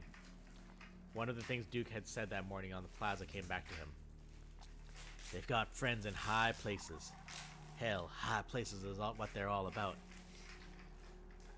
We have no grudge against America's working mothers, The misshapen bat-faced monster standing in front of the podium with the blue vice presidential seal on it was saying, "And no grudge against the deserving poor. We do feel, however..." A hand dropped on Pearson's shoulder, and he had to bite his lips together to keep the scream inside them. He looked around and saw Duke. A change had come over the young man. His eyes were sparkling brightly, and there were fine beads of sweat on his brow. Pearson thought he looked as if he just won the Publishers Clearinghouse sweepstakes. "Don't ever do that again," Pearson said, and Duke froze in the act of climbing back onto a stool. "I think I just ate my heart." Duke looked surprised and glanced up at the TV. Understanding dawned on his face. "Oh," he said. "Jesus, I'm sorry, Brandon, really. I keep forgetting that you came in on this movie in the middle." "What about the president?" Pearson asked. He's trying to keep his voice level, low, and almost made it. "I guess I can live with this asshole, but what about the president? Is he..." "No," Duke said. He hesitated, then added, "At least, not yet." Pearson leaned toward him, aware that the strange numbness was stealing back into his lips again. "What do you mean, not yet? What's happening, Duke? What are they? Where do they come from? What do they do and what do they want?" "I'll tell you what I know," Duke said. "But first, I want to ask you if you can come to a little meeting with me this evening. Around 6. You up for that?" "Is it about this?" "Of course it is." Pearson ruminated. "All right. I have to call Elizabeth, though." Duke looked alarmed. "Don't say anything about..." "Of course not. I'll tell her La Belle Dame Sans Merci wants to go over to her precious spreadsheets over again before she shows them to the Japanese. She'll buy that. She knows Holdings all about fudging her frillies about the impending arrival of our friends from the Pacific Rim. Sound okay to you?" "Yes." "It sounds okay to me, too, but it feels a little sleazy. There's nothing sleazy about wanting to keep as much space as possible between your wife and the bats. I mean, it's not a massage parlor I want to take you to, bro." "I suppose not. So talk." "Alright, I guess I better start by telling you about your smoking habits." The Duke, which had been silent for the last few minutes, now began to emit a tired-sounding version of Billy Ray Cyrus's Golden Chunker, Achy Breaky Heart. Pearson stared at Duke Reinman with confused eyes and opened his mouth to ask what his smoking habits had to do with the price of coffee in San Diego. Only nothing came out. Nothing at all. "You quit, then you start chipping. But you were smart enough to know that if you weren't careful, you'd be right back to where you started in a month or two," Duke said. "Right?" "Yeah, but I don't see..." "You will." Duke took his handkerchief out and mopped his brow. Pearson's first impression when the man had come back from using the phone had been that Duke was all but blowing his stack with excitement. He stood by that, but now he realized something else. He was also scared to death. "Just bear with me." "Okay. Anyway, you've worked out an accommodation with your habit. Or what do you call it? Modus vivendi? You can't bring yourself to quit, but you've discovered that that's not the end of the world. It's not like being a coke addict who can't let go of the rock, or a booze hound who can't stop chugging down the night train. Smoking's a bastard of a habit, but there really is a middle ground between 2 or 3 packs a day and total abstinence." Pearson was looking at him, wide-eyed, and Duke smiled. "I'm not reading your mind if that's what you think. I mean, we know each other, don't we?" "I suppose we do," Pearson said thoughtfully. "I just forgot for a minute that we're both 10 o'clock people." "We're what?" So Pearson explained a little about the 10 o'clock people and their tribal gestures. Surly glances when confronted by no smoking signs. Surly shrugs of acquiescence when asked by some accredited authority to please put your cigar out, sir. And their tribal sacraments: gum, hard candies, toothpicks, and of course little Banaka push-button spray cans. And their tribal litanies: "I'm quitting for good next year," being the most common. Duke listened, fascinated, and when Pearson had finished, he said, "Jesus Christ, Brandon, you found the lost tribe of Israel. Crazy fucks all wandered off following Joe Camel." Pearson burst out laughing, earning another annoyed puzzle from the smooth-faced fellow over in Nosmo. "Anyway, it all fits in," Duke told him. "Let me ask you something. Do you smoke around your kid?" "Christ, no!" Pearson exclaimed. "Your wife?" "Nope, not anymore." "When was the last time you had a butt in a restaurant?" Pearson considered it and discovered a peculiar thing. He couldn't remember. Nowadays, he asked to be seated in the no-smoking section even when he was alone, deferring his cigarette until after he'd finished, paid up, and left. And the days when he had actually smoked between courses were long in the past, of course. 10 o'clock, people, Duke said in a marveling voice. Man, I love that. I love it that we have a name. It really is like being part of a tribe. He broke off suddenly, looking out of one of the windows. A Boston City cop was walking by, talking to a pretty young woman. She was looking at him with a sweetly mingled expression of admiration and sex appeal, totally unaware of the black, appraising eyes and glaring triangular teeth just above her. Jesus, would you look at that? Pearson said in a low voice. Yeah, Duke said. It's becoming more common, too. More common every day. He was quiet for a moment, looking into his half-empty beer schooner. Then he seemed to almost physically shake himself out of his reverie. Whatever else we are, he told Pearson, we're the only people in this whole goddamn world to see them. What, just smokers? Pearson asked incredulously. Of course he should have seen that Duke was leading him here, but still. No, Duke said patiently. Smokers don't see them. Non-smokers don't see them either. He measured Pearson with his eyes. Only people like us see them, Brandon. People who are neither fish nor fowl. Only 10 o'clock people like us. When they left Gallagher's 15 minutes later, Pearson had first called his wife, told her his manufactured tale of woe, and promised to be home by 10. The rain had slackened to a fine drizzle, and Duke proposed they walk a while. Not all the way to the Cambridge, which was where they would end up, but far enough for Duke to fill in the rest of the background. The streets were nearly deserted, and they could finish the conversation without looking back over their shoulders. In a bizarre way, it's sort of like your first orgasm, Duke was saying as they walked through a gauzy ground mist in the direction of the Charles River. Once that kicks into gear, becomes part of your life, it's just there for you. Same with this. One day the chemicals in your head balance just right and you see one. I've wondered, how many people have just dropped dead of fright at that moment. A lot, I bet. Pearson looked at the bloody smear of a traffic light reflection on the shiny black pavement of Boylston Street and remembered the shock of his first encounter. They're so awful, so hideous. The way their flesh seems to move around on their heads. There's really no way to say it, is there? Duke was nodding. They're ugly motherfuckers, all right. I was on the Red Line, headed back home to Milton when I saw my first one. He was standing on the downtown platform at Parking Street Station. We went right by him. Good thing for me I was in the train going away, because I screamed. What happened then? Duke's smile became at least temporary, a grimace of embarrassment. People looked at me, then looked away real quick. You know how it is in the city. There's a nut preaching about how Jesus loves Tupperware on every street corner. Pearson nodded. He knew how it was in the city, all right. Or thought he had, until today. This tall, red-headed geek with about 1 trillion freckles on his face sat down in the seat beside me and grabbed my elbow just about the same way I grabbed yours this morning. His name is Robbie Del Rey. He's a house painter. You'll meet him tonight at Kate's. What's Kate's? Specialty bookstore in Cambridge. Mysteries. We meet there once or twice a week. It's a good place. Good people too, mostly. You'll see. Anyway, Robbie grabbed my elbow and said, "You're not crazy. I saw it too. It's real. It's a Batman." That was all. And he could have been spouting from the top end of some amphetamine high for all I knew. Except I had seen it, and the relief. Yeah, Pearson said, thinking back to that morning. They paused at Storrow Drive, waited for a tanker truck to go by, then hurried across the Pudley Street. Pearson was momentarily transfixed by a fading spray-painted graffiti on the back of a park bench, which faced the river. The aliens have landed, it said. We ate 2 at Legal Seafood. Good thing for me you were there this morning. Wait. I missed a spot. Which faced the river. The aliens have landed. It said, we ate 2 at Legal Seafood. Okay, I fucked up.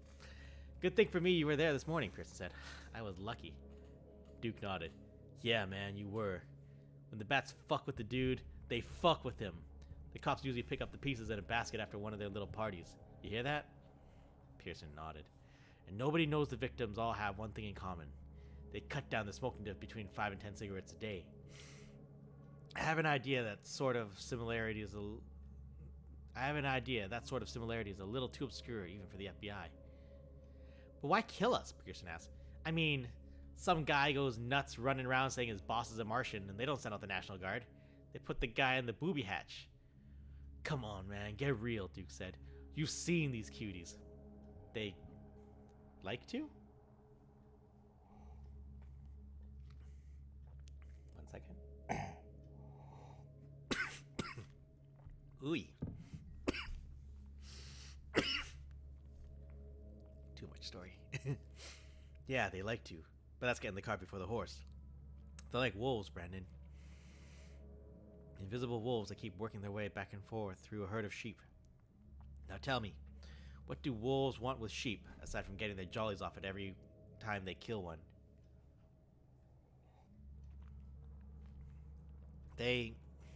What are you saying? Pierce's voice dropped to a whisper. Are you saying that they eat us? They eat some part of us, Duke said. That's what Robbie Del Rey believed on the day I met him. And that's what most of us still believe. Who's us, Duke? The people I'm taking you to see. We won't all be there. This time most of us will be. Something's come up. Something big. What? To that, Duke would only shake his head and ask, You ready for a cab yet? Getting too mildewy? Pearson was mildewy, but not ready for a cab. The walk had invigorated him, but not just the walk. He didn't think that he could tell Duke this, at least not yet, but there was a definite upside to this. A romantic upside. It was as if he had fallen into some weird but exciting boy's adventure story. You could almost imagine the N.C. Wyeth illustrations. He looked up at the nimbuses of white light revolving slowly around the street lamps, which soldiered their way up Storrow Drive, and smiled a little. Something big has come up, he thought. No, I don't think we're gonna do that. But thank you. I appreciate.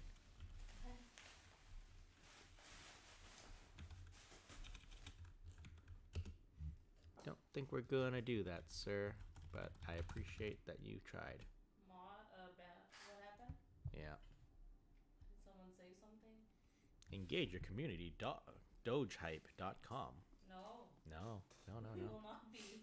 No. We will not be doing that. Thank you, though. I appreciate that you were thinking about us. Your concern. Thank you very much. We're probably like riddled with bots right now.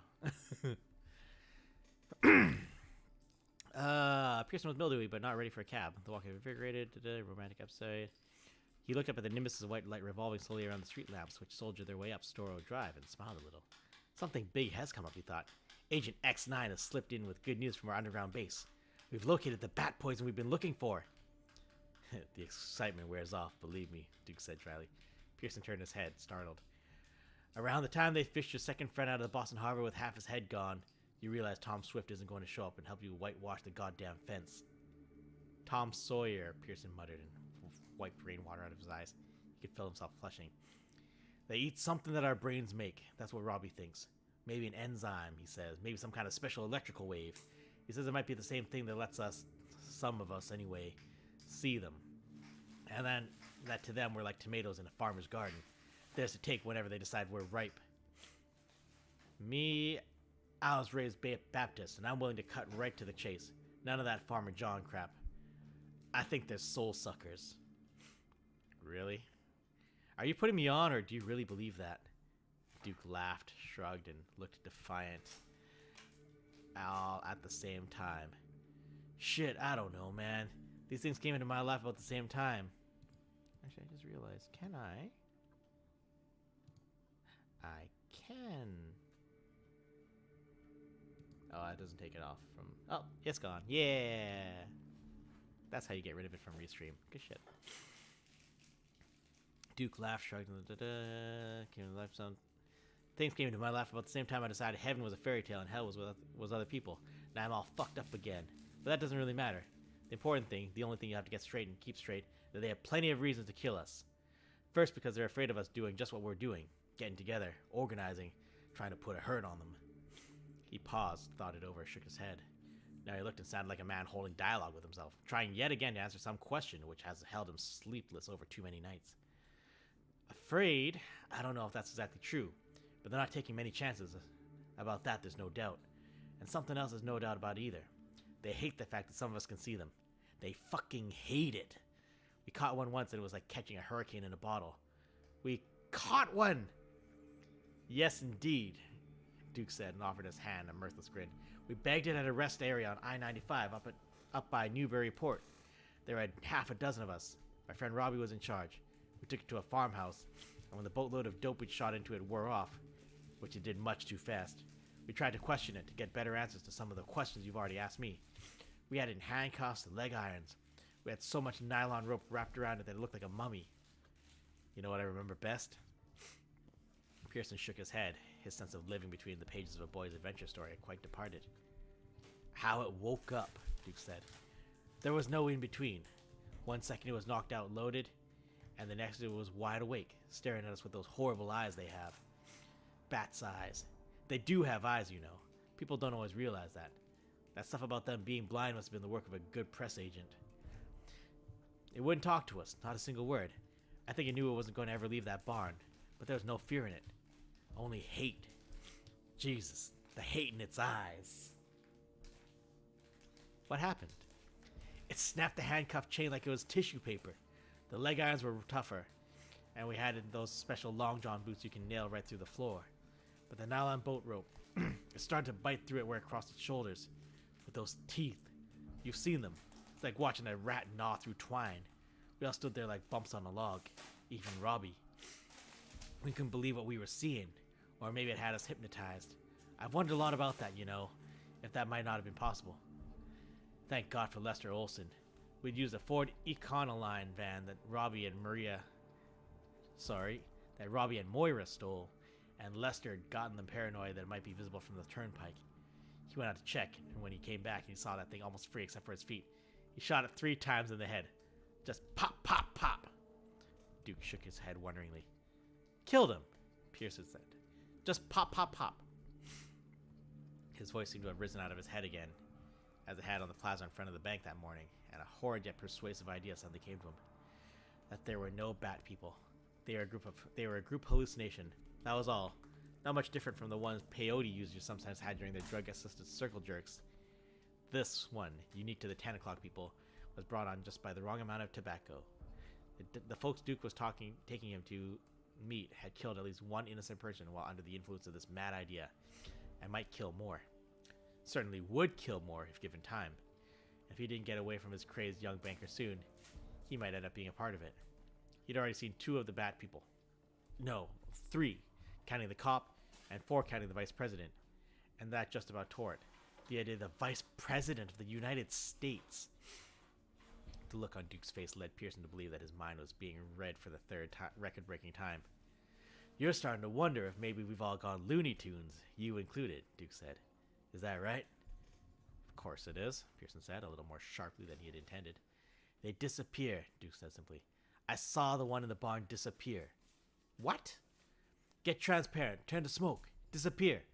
I know how crazy it sounds, but nothing I could ever say would make you understand how crazy it is to actually be there and watch it happen. At first you think it's not real even though it's going on right in front of you. You must be dreaming it, or maybe you stepped into a movie somehow, one full of killer special effects like in those old Star Wars movies. Then you smell something that's like dust and piss and hot chili peppers all mixed together. It stings your eyes, makes you want to puke. Lester did puke, and Janet sneezed for an hour afterward. She said ordinarily only Ragweed or Cat Dan who does that to her. Anyway, I went up to the chair where he'd been. The ropes were still there, and the handcuffs, and the clothes. This guy's shirt was still buttoned. The guy's tie was still knotted. I reached out and unzipped his pants. Careful, like his pecker was gonna fly out of there and rip my nose off. But all I saw was his underwear inside his pants. Hey, and then ads. No, Chucky. No, Chucky. None of that. None of that. No time for you, Chucky. Oh, shit. That track was over. Alright, let's go back to the original one. That was a pretty good one. We've been reading this for a damn, what, hour and a half? Crikey. Crikey. This is a long-ass story. I hope you all are enjoying. Where are we? My brother, you ain't seen weird until you've seen a guy's clothes all put together in layers like that with no guy left inside him. Turn to smoke and disappear, Pearson said. Jesus Christ. Yeah, at the very end, he looked like that. He pointed one of the streetlights with its bright revolving nimbus of moisture. And what happens to... Pearson stopped, unsure for a moment how to express what he wanted to ask. Are they reported missing? Are they... Then Kiefer knew what it was he was really wanting to know. Duke, where's the real Douglas Kiefer? And the real Suzanne Holding? Duke shook his head. I don't know, except that, in a way, it's the real Kiefer you saw this morning, Brandon, and the real Suzanne Holding, too. We think that maybe the heads we see aren't really there, that our brains are translating what the bats really are, their hearts and their souls, into visual images. Spiritual telepathy? Duke grinned. You got away with words, bro. That'll do. You need to talk to Lester. When it comes to the bat people, he's damn near a poet. The name rang a clear bell, and after a moment's thought, Pearson thought he knew why. Is he an older guy with lots of white hair? Looks sort of like an aging tycoon on a soap opera? Duke burst out laughing. Yeah, that's Les. They walked on in silence for a while. The river rippled mystically past their right, and now they could see the lights of Cambridge on the other side. Pearson thought he had never seen Boston looking so beautiful. The bat people come in, maybe no more than a germ you inhale, Pearson began again, feeling his way. Yeah, well, some folks go for the germ idea, but I'm not one of them. Because, dig, you never see a Batman janitor or a Batwoman waitress. They like power, and they're moving into the power neighborhoods. You ever hear of a germ that just picked on rich people, Brandon? No. Me either. These people we're going to meet. Are they... Pearson was a little amused to find he had to work to bring the next thing out. It wasn't exactly a return to the land of boys' books, but it was close. Are they resistance fighters? Duke considered this. They both nodded and shrugged. A fascinating gesture, as if his body were saying yes and no at the same time. Not yet, he said, but maybe. After tonight, we will be. Before Pearson could ask him what he meant by that, Duke had spotted another cab cruising empty, this one on the far side of Storrow Drive, and stepped into the gutter to flag it. It made an illegal U-turn and swung over to the curb to pick them up. In the cab, they talked hub sports, the maddening Red Sox, the depressing Patriots, the sagging Celtics, and left the Bat people alone. But when they got out in front of an isolated frame house on the Cambridge side of the river, Kate's Mystery Bookshop was written on a sign that showed a hissing black cat with an arched back. Pearson took Duke Reinman's arm and said, I have a few more questions. Duke glanced at his watch. No time, Brandon. We walked a little too long, I guess. Just two, then. Jesus, you're like that guy on TV, the one in the old dirty raincoat. I doubt if I can answer them anyway. I know a hell of a lot less about this than you seem to think. When did it start? See, that's what I mean. I don't know, and the thing we caught sure wasn't going to tell us. That little sweetheart wouldn't even give us his name, rank, and serial number. Robbie Del Rey, the guy I told you about, says he saw his first one over 5 years ago, walking on Lhasa Apso on Boston Common. He says there have been more every year since. There still aren't many of them compared to us, but the number has been increasing exponentially? Is that the word I want? I hope not, Pearson said. It's a scary word. What's your other question, Brandon? Hurry up. What about other cities? Are there more bats? Are there more people who see them? What do you hear? We don't know. They could be all over the world, but we're pretty sure that America is the only country in the world where more than a handful of people can see them.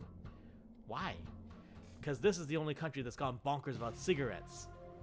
Probably because it's the only one where people believe, and down deep they really do, that if they just eat the right foods, take the right combination of vitamins, think enough of the right thoughts, and wipe their asses with the right kind of toilet paper, they'll live forever and be sexually active the whole time. When it comes to smoking, the battle lines are drawn, and the result has been this weird hybrid. Us, in other words. 10 o'clock people, Pearson said, smiling. Yep, 10 o'clock people. He looked past Pearson's shoulder. Moira, hi! Pearson was not exactly surprised to smell Giorgio. He looked around and saw Little Miss Redskirt. Moira Richardson, Brandon Pearson. Hello, Pearson said and took her outstretched hand. Credit assistance, isn't it? That's like calling a garbage collector a sanitation technician, she said with a cheerful grin. It was a grin, Pearson thought, that a man could fall in love with, if he wasn't careful. Credit checks are what I actually do. If you want to buy a new Porsche, I check the records to make sure you're really a Porsche kind of guy. In a financial sense, of course. Of course, Pearson said and grinned back at her. Cam, she called. Come on over here. It was the janitor who liked to mop the John with his cap turned around backward. In his street clothes, he seemed to have gained about 50 IQ points and a rather amazing resemblance to Armand Asante.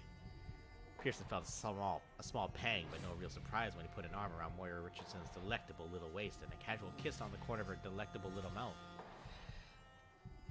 Then he offered Brandon his hand. Cameron Stevens. Brandon Pearson. I'm glad to see you here, Stevens said. I thought you were going to high-side it with this morning for sure. How many of you were watching me? Pearson asked. He tried to replay 10 o'clock in the plaza and discovered he couldn't. It was lost in a white haze of shock for the most part. I need to turn down this volume. And I need to turn my volume up. There we go. Most of us from the bank who've seen them, Moira said quietly. But it's okay, Mr. Pearson. Brandon, please. She nodded. We weren't doing anything by rooting for you, Brandon. Come on, Cam. They hurried up the steps to the porch of the small frame building and slipped inside. Pearson caught just a glimpse of muted light before the door shut. Then he turned back to Duke. This is all real, isn't it? He asked. Duke looked at him sympathetically.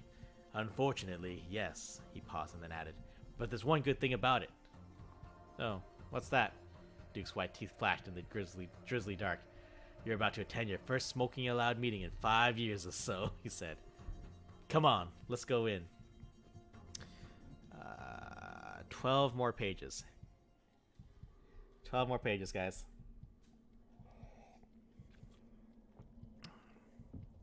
Maybe more like 13 pages. I'll try to read a bit faster if I can. The foyer and the bookstore beyond were dark. The light, along with a murmur of voices, was filtering up the steep staircase to their left. Well, Duke said, this is the place. To quote the dead, what a long, strange trip it's been, right?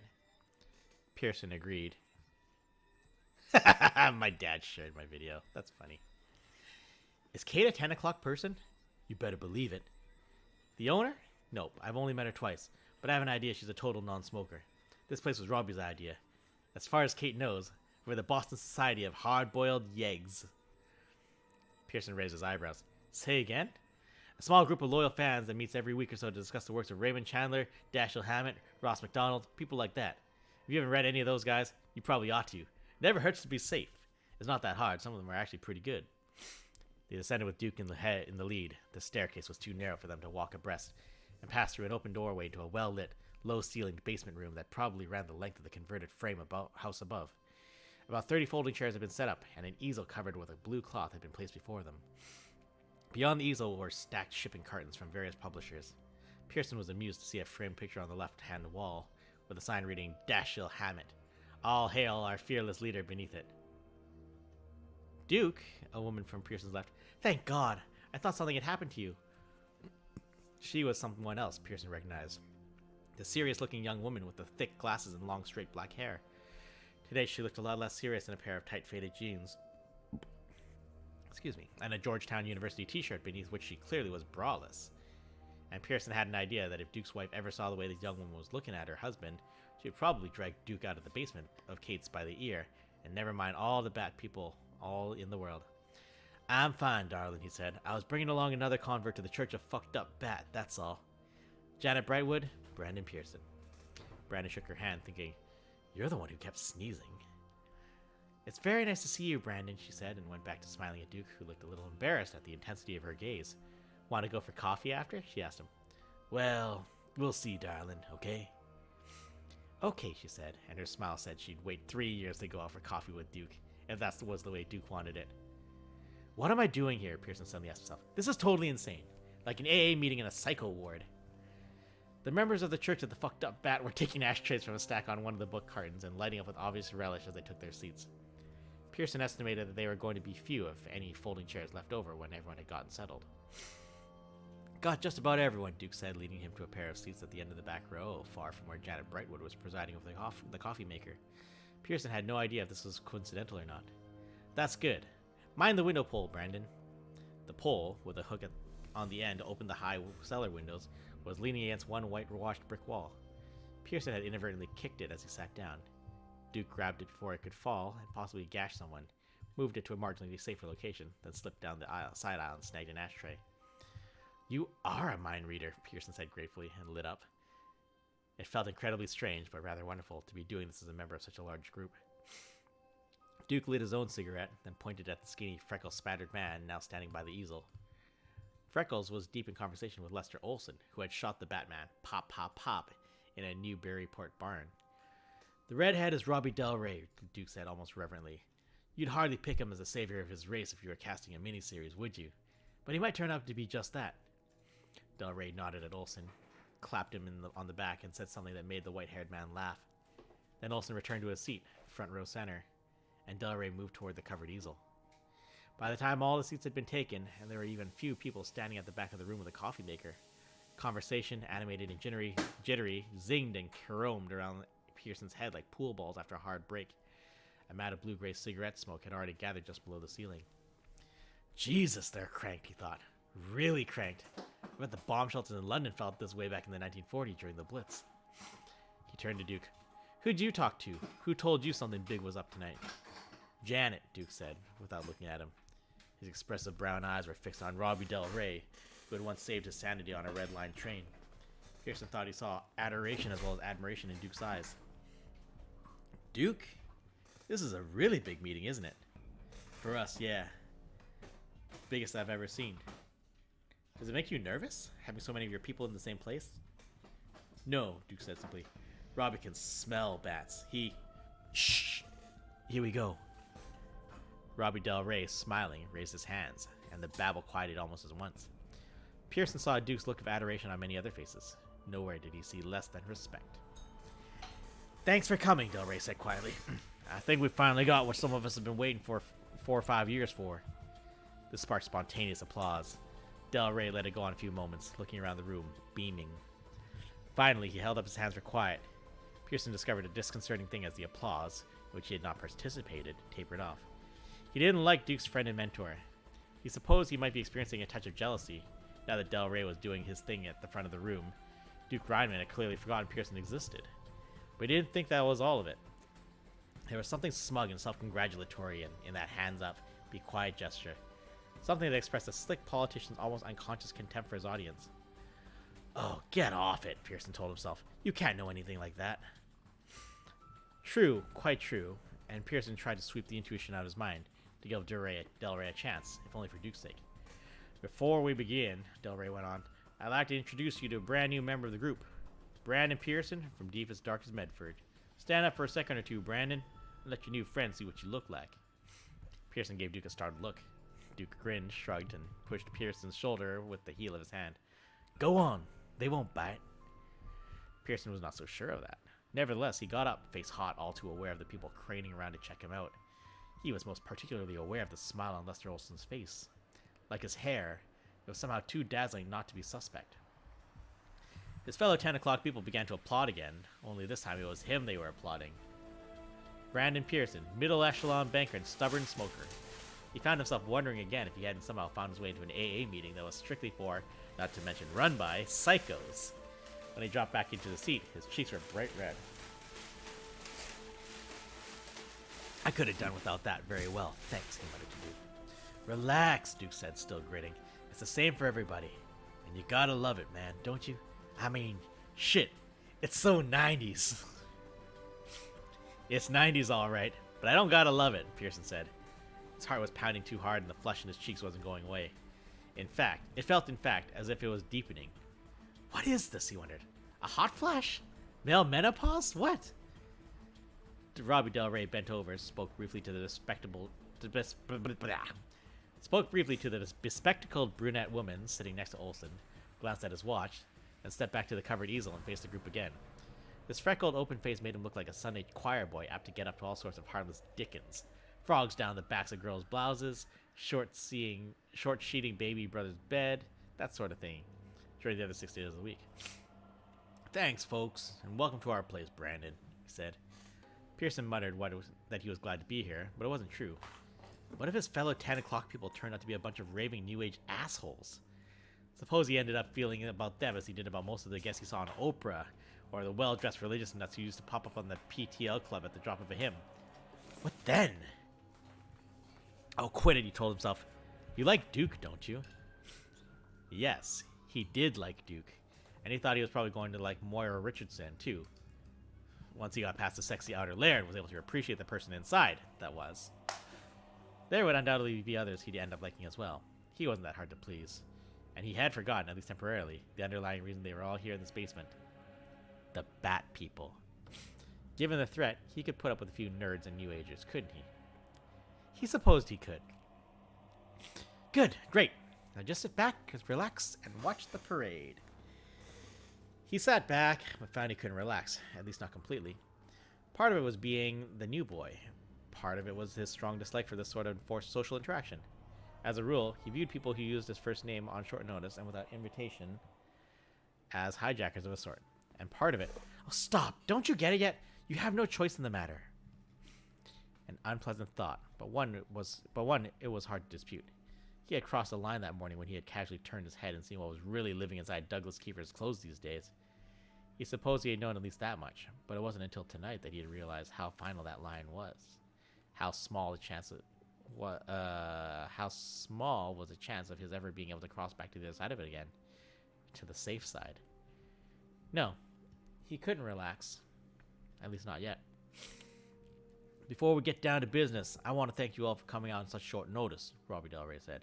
I know it's not always easy to break away without raising eyebrows, and sometimes it's downright dangerous. I don't think it'd be exaggerating to say that we've been through a lot of hell together. A lot of high water, too. A polite murmured chuckle from the audience. Most of them seemed to be hanging on Del Rey's every word. And no one knows any better than I do how difficult it is to be one of the few people who actually know the truth, since I saw my first bat 5 years ago. Pearson was already fidgeting, experiencing the one sensation he would not have expected tonight. Boredom. For the sake of the day's strange passage to have ended as it was ending, with a bunch of people sitting in a bookstore basement and listening to a freckled house painter give what sounded like a bad Rotary Club speech. Yet the others seemed utterly enwrapped. Pearson glanced around again to confirm this to himself. Duke's eyes shone with that look of total fascination. A look similar to the look Pearson's childhood dog, Buddy, had worn when Pearson got its food dish out of the cupboard and under the sink. Cameron Stevens and Moira Richardson sat with their arms around each other and gazed at Robbie Del Rey with starry absorption. Ditto Janet Brightwood. Ditto the rest of the little group around the Bun-O-Matic. Ditto everyone, he thought, except Brand Pearson. Come on, sweetheart, try to get with the program. Except he couldn't, and in a weird way it was almost as if Robbie Del Rey couldn't either.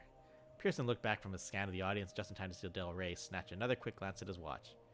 It was a gesture Pearson had grown very familiar with since he joined the 10 o'clock people. He guessed that the man was counting down the time to his next cigarette. As Del Rey rambled on, some of his listeners also began to fall out a little. Pearson heard muffled coughs and a few shuffling feet.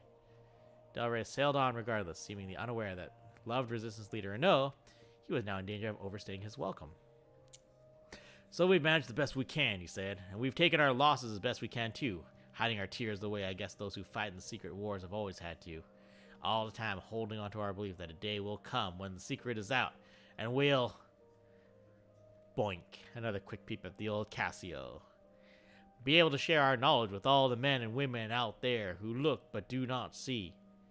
Savior of his race? Pearson thought. Jesus, please us. This guy sounds more like Jesse Helms during a filibuster.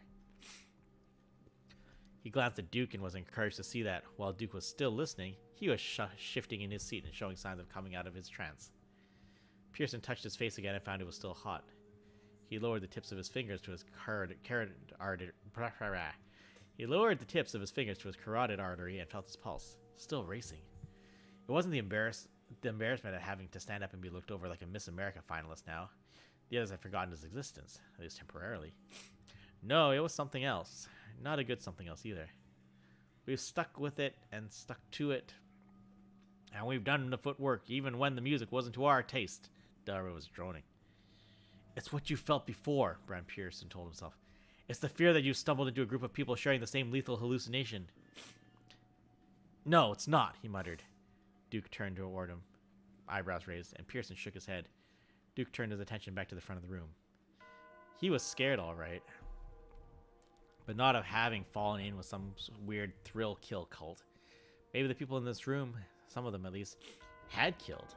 Maybe that interlude in the Newburyport barn had happened, but the energy necessary for such desperate endeavors was not evident here tonight. in this room full of yuppies being watched over by Dashiell Hammett. All he felt here was sleepy half-headedness, and the sort of partial attention that enabled people to get through the dull speeches like this without falling asleep or walking out. "Robbie, get to the point!" some kindred spirit shouted from the back of the room, and there was nervous laughter. Robbie Del Rey shot an irritated glance in the direction the voice had come, and smiled and checked his watch again. "Yeah, okay," he said. "I got rambling, I admit it. Lester, will you help me a sec?" Lester got up. The two men went behind a stack of book cartons and came back carrying a large leather trunk by the straps. They set it down to the right of the easel. "Thanks, Les," Robert said. Lester nodded and sat back down. "What's in the case?" Pearson murmured into Duke's ear. Duke shook his head. He looked puzzled and suddenly a little uncomfortable. But maybe not as uncomfortable as Pearson felt. "Okay, Max got a point," Del Rey said. "I guess I got carried away, but it feels like a historic occasion to me. On with the show." He paused for effect, then whipped aside a blue cloth on the easel. His audience sat forward on their folding chairs, prepared to be amazed, and sat back with a small collective whoosh of disappointment. It was a black and white photograph of what looked to be an abandoned warehouse. It had been enlarged enough so that the eye could easily sort through the litter of papers, condoms, and empty wine bottles in the loading bays, and read the tangle of spray-painted wit and wisdom on the wall. The biggest of these said right girls rule. A whispered babble of murmurs went through the room. 5 weeks ago," Del Rey said impressively, "Lester, Kendra, and I trailed 2 Batmen to this abandoned warehouse in the Clark Bay section of Revere." The dark-haired woman in the round, rimless glasses sitting next to Lester Olson looked around himself importantly. And then Pearson was damned if she didn't glance down at her watch. "They were met at this point," Del Rey tapped one of the trash-littered loading bays, "by 3 more Batmen and 2 Batwomen. They went inside. Since then, 6 or 7 of us have set up a rotating watch on this place. We have established..." Pearson glanced around at Duke's hurt, incredulous face. He might as well have had "Why Wasn't I Picked" tattooed on his forehead. "And this is some sort of meeting ground for the Bats in the Boston metro area." I got lost. The Boston Bats, Pearson thought. Great name for a baseball team. And then it came back again, the doubt. Is this me, sitting here and listening to the craziness? Is it really? In the wake of this thought, as if the memory had somehow been triggered by his momentary doubt, he again heard Del Rey telling the assembled fearless bat hunters that their newest recruit was Brandon Pearson from deepest, darkest Medford. He turned back to Duke and spoke quietly into his ear. "When you spoke to Janet on the phone, back in Gallagher's, you told her you were bringing me, right?" Duke gave him an impatient, "I'm trying to listen" look in which there was still a trace of hurt. "Sure," he said. "Did you tell her I was from Medford?" "No," Duke said. "How would I know where you're from? Let me listen, Brand." And he turned back. "We have logged over 35 vehicles, luxury cars and limos for the most part, visiting this abandoned warehouse in the middle of nowhere," Del Rey said. He paused to let this sink in, snatched another quick peek at his watch, and hurried on. "Many of these have visited the site 10 or a dozen times. The Bats have undoubtedly congratulated themselves on having picked out such an out-of-the-way spot for their meeting hall or social club or whatever it is. But I think they're going to find they painted themselves into a corner instead. Because... Pardon me for a sec, guys." He turned and began a quiet conversation with Lester Olson. The woman named Kendra joined them, her head going back and forth like someone watching a ping-pong match. The seated audience watched the whispered conferences with expressions of bewilderment and perplexity. Pearson knew how they felt. Something big. Duke had promised, and from the feel of the place where they'd come in, everyone else had been promised the same. Something big had turned out to be a single black and white photo showing nothing but an abandoned warehouse wallowing in a sea of trash, discarded underwear, and used rubbers. What the fuck is wrong with this picture? The big deal's gotta be in the trunk, Pearson thought. And by the way, Freckles, how did you know I came from Medford? That's one I'm saving for the Q&A after the speech. Believe me.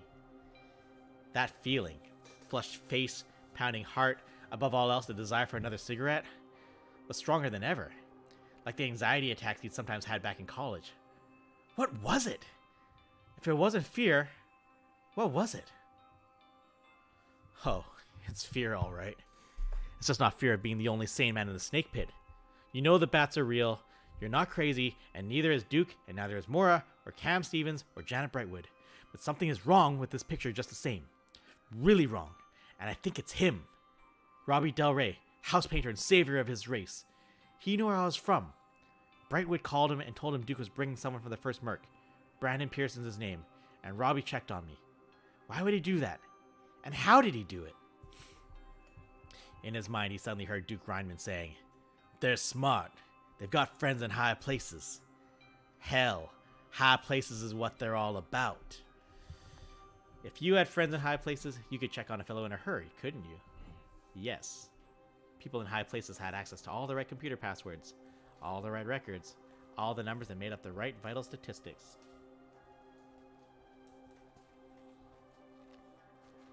I'm out of water. Pearson jerked in his seat like a man waking from a terrible dream.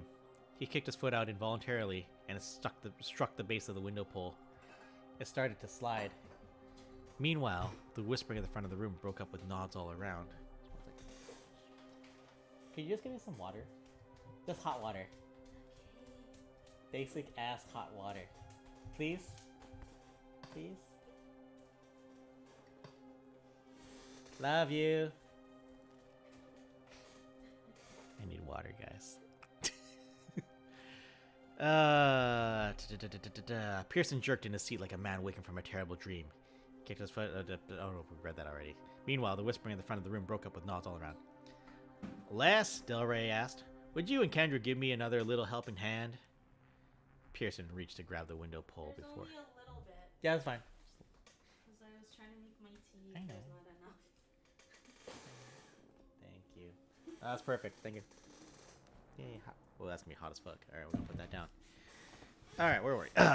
Last, Del Rey asked, would you and Kendra give me another little helping hand? Pearson reached to grab the window pole before it could fall and brain someone. Maybe even slice someone's scalp open with a wicked little hook on top. He caught it, started to place it back against the wall, and saw the goblin face peering in the basement window.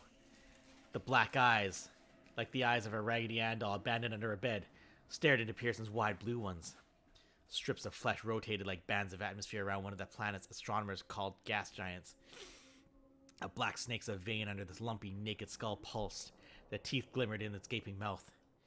Just help me with the snaps on this darn thing, Del Rey was saying from the other end of the galaxy. He gave a friendly little chuckle. They're a little sticky, I guess. For Brandon Pearson, it was as if time had doubled back on itself to the morning. Once again, he tried to scream, and once again shock robbed his voice, and he was able to only produce a low, choked wuffling, the sound of a man moaning in his sleep. The rambling speech, the meaningless photograph, the constant little peeks at his wristwatch. Does it make you nervous, having so many of your people from the same place? He had asked, and Duke had replied, smiling, No, Robbie can smell bats. This time there was no one to stop him, and this time Pearson's second effort was a total success. It's a setup, he screamed, leaping up to his feet. It's a setup! We've got to get out of here! Startled faces craned around to look at him, but there were three that didn't have to crane. These belonged to Del Rey, Olsen, and the dark-haired woman named Kendra. They had just solved the latches on the opened the trunk. Their faces were full of shock and guilt, but no surprise. That particular emotion was absent. Sit down, you man. Duke hissed. Have you gone Upstairs, the door crashed open. Boot heels clumped across the floor toward the stairwell. What's happening? Janet Brightwood asked. She spoke directly to Duke. Her eyes were wide and frightened. What's he talking about? Get out! Pearson roared. Get the fuck out of here! He told it to you backward. We're the ones in the trap. The door at the head of the narrow staircase leading to the basement crashed open, and from the shadows up there came the most appalling sounds Pearson had ever heard. It was like listening to a pack of pit bulls baying over a live baby thrown into their midst. Who's that? Janet screamed. Who's that up there? Yet there was no question on her face. Her face knew perfectly well who was up there. What was up there? Calm down, Robbie Del Rey shouted to the confused group of people, most of whom were still sitting in their folding chairs. They've promised amnesty. Do you hear me? Do you understand what I'm saying? They've given me their solemn... At that moment, the cellar window to the left of the one through which Pearson had seen the first bat face shattered inward, spraying glass across the stunned men and women in the first row along the wall. An Armani-clad arm snaked through the jagged opening and seized Moira Richardson by the hair. She screamed and beat at the hands holding her, which was not really a hand at all, but a bundle of talons tipped with long chitinous nails. Without thinking, Pearson seized the window pole, darted forward, and launched the hook at the pulsing bat-like face peering in through the broken window. The hook drove into one of the thing's eyes. A thick, faintly astringent ink patterned down on Pearson's upthrust hands. The Batman uttered a baying, savage sound. It didn't sound like a scream of pain to Pearson, but he supposed he was allowed to hope. And then it fell backward, pulling the window pole out of Pearson's hands and into the drizzly night. Before the creature disappeared from view entirely, Pearson saw a white mist begin to drift off its tumorous skin and smelled a whiff of dust, urine, hot chili peppers. Something unpleasant. Cam Stevens pulled Moira into his arms and looked at Pearson with shocked, disbelieving eyes. All around them were men and women wearing the same blank look, men and women frozen like a herd of deer in the headlights of an oncoming truck. They don't look much like resistance fighters to me, Pearson thought. They look like sheep caught in a shearing pen, and the bastard of a Judas goat who led them standing up there at the front of the room with his co-conspirators. The savage baying upstairs was getting closer, but not as fast as Pearson might have expected. Then he remembered how narrow the staircase was, too narrow for two men to walk abreast. He said a little prayer of thanks as he shoved forward. He grabbed Duke by the tie and hauled him to his feet. "Come on," he said. "We're blowing this joint." Hydrate. That's a good idea. Like, what is this? What's going on here? I don't know. Come on, we're blowing this joint. Is there a back door? Don't know. Duke was rubbing one temple slowly and forcefully, like a man who has a bad headache. Robbie did this? Robbie? Can't be. Man. Can it? He looked at Pearson with pitiful, stunned intensity. I'm afraid so, Duke. Come on. He got 2 steps toward the aisle, still holding onto Duke's tie, then stopped. Del Rey, Olsen, and Kendra had been rooting in the trunk, and now there were flashed pistol-sized automatic weapons equipped with ridiculous-looking long wire stalks. Pearson had never seen an Uzi outside of the movies and TV, but he supposed that's what these were. Uzis, or close relatives. And what the fuck did it matter anyway? They were guns! Hold it, Del Rey said. He appeared to be speaking to Duke and Pearson. He was trying to smile and producing something that looked like the grimace of a death row prisoner who has just been notified it's still on. Stay right where you are. Duke kept moving. He was in the aisle now, and Pearson was right beside him. Others were getting up, following their lead, pressing forward but looking nervously back over their shoulders at the doorway giving on the stairs. Their eyes said they didn't like the guns, but they liked the snarling, baying sounds drifting down from the first floor even less. Why, man? Duke asked, and Pearson saw he was on the verge of tears. He held his hands palms up. Why would you sell us out? Stop, Duke. I'm warning you, Lester Olsen said in a Scotch mellowed voice. The rest of you stay back too, Kendra snapped. She did not sound mellow at all. Her eyes rolled back and forth in their sockets, trying to cover the whole room at once. We never had a chance, Del Rey told Duke. He sounded as if he were pleading. They were on to us. They could have taken us any time, but they offered me a deal. Do you understand? I didn't sell out. I never sold out. They came to me. He spoke vehemently, as if this distinction actually meant something to him, but the shuttling blinks of his eyes signaled a different message. It was as if there was some other Robbie Del Rey inside. A better Robbie Del Rey. One who was trying frantically to dissociate himself from this shameful act of betrayal. You're a fucking liar, Duke Reinman shrieked in a voice breaking with hurt betrayal and furious understanding. He leapt at the man who had saved his sanity and perhaps his life on a red line train. And then everything swooped down. Pearson could not have seen it all, yet it seemed that somehow he did. He saw Robbie Del Rey hesitate, then turn his weapon sideways as if he intended to club Duke with the barrel instead of shooting him. He saw Lester Olsen, who had shot the Batman in New Berry Point barn, pop, pop, pop, before losing his guts and trying to cut and deal, lodge the wire stock of his own gun against the buckle of his belt and pull the trigger. He saw a momentary blue looks of fire appear in the ventilation holes in the barrel. He heard a hoarse hack, hack, hack, hack that Pearson supposed was the way automatic weapons sounded in the real world. He heard something invisible slice the air an inch from his face. It was like hearing a ghost gasp. And he saw Duke flung backward with blood spraying up from his white shirt and splattering on his cream-colored suit. Oh no, Duke. He saw the man who had been standing directly behind Duke stumble to his knees, hands clapped over his eyes, bright blood oozing out from between the knuckles.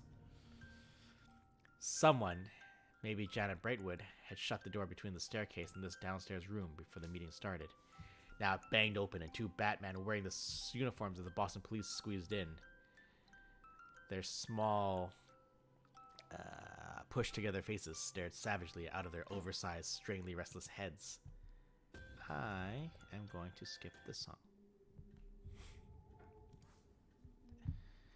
Amnesty! Robbie Del Rey was screaming. The freckles on his new face, the freckles on his face now stood out like brands. The skin upon which they had been printed was ashy white. Amnesty! I've been promised amnesty if you all just stand where you are and put your hands up. Several people, those who'd been clustered around the coffee maker for the most part, did raise their hands, although they continued to back away from the uniformed Batman as they did it. One of the bats reached forward with a low grunt, seized the man by the front of his shirt, and yanked him toward it. Almost before Pearson realized it had happened, the thing had torn out the man's eyes. The thing looked at the jellied remains resting on its strange, misshapen palm for a moment, then popped them into his mouth. As two more bats lunged in through the door, looking around with their blackly gleaming little eyes, the other police bat drew its service revolver and fired 3 times, seemingly at random, into the crowd. "No!" Pearson heard Del Rey scream. "No! You promised!" Janet Brightwood grabbed the bun, lifted it over her head, and threw it at one of the newcomers. It struck with a muted metallic bonging and spewed hot coffee all over the thing. This time there was no mistaking the pain in that shriek. One of the police bats reached for her. Brightwood ducked, tried to run, was tripped, and suddenly she was gone, lost in a stampede toward the front of the room. Now all the windows were breaking, and somewhere close by, Pearson could hear approaching sirens.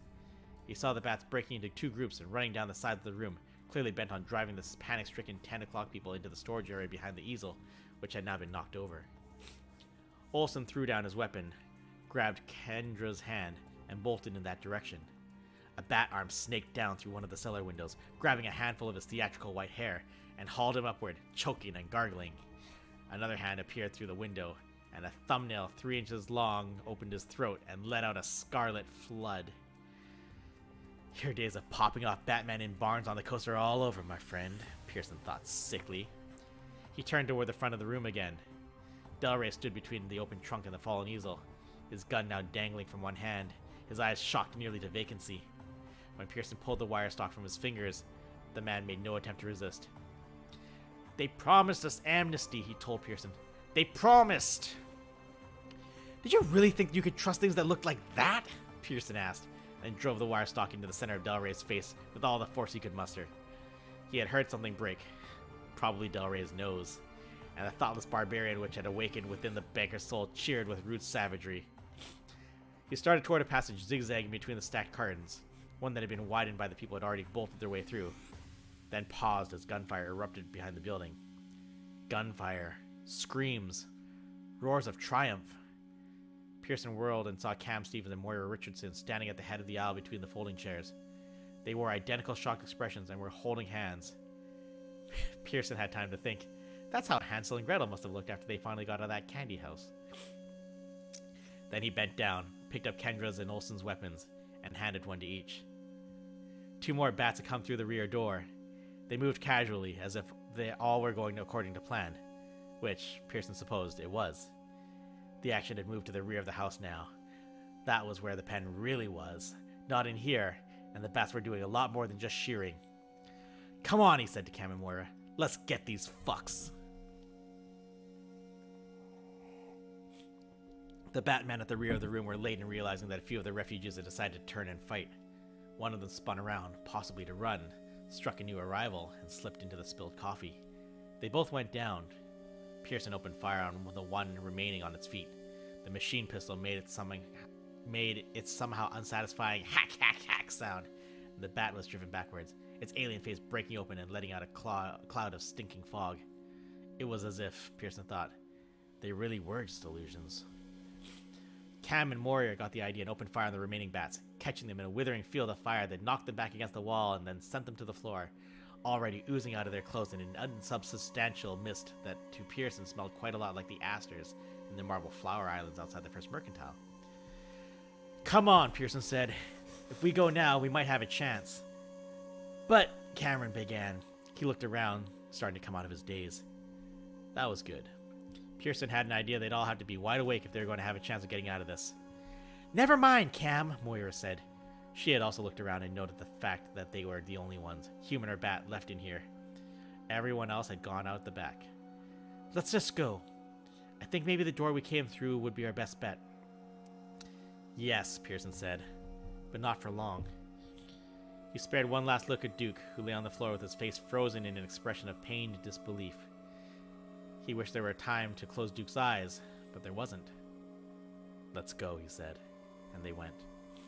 By the time they reached the door which gave on the porch, and Cambridge Avenue beyond it, the gunfire coming from the rear of the house had begun to taper off. How many dead, Pearson wondered, and the answer which first occurred, all of them, was horrible but too plausible to deny. He supposed one or two others might have slipped through, but surely no more.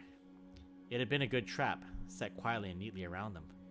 While Robbie Del Rey ran his guns, stalling for time and checking his watch, probably waiting to give some signal which Pearson had preempted. If I'd woken up a little earlier, Duke might still be alive, he thought bitterly.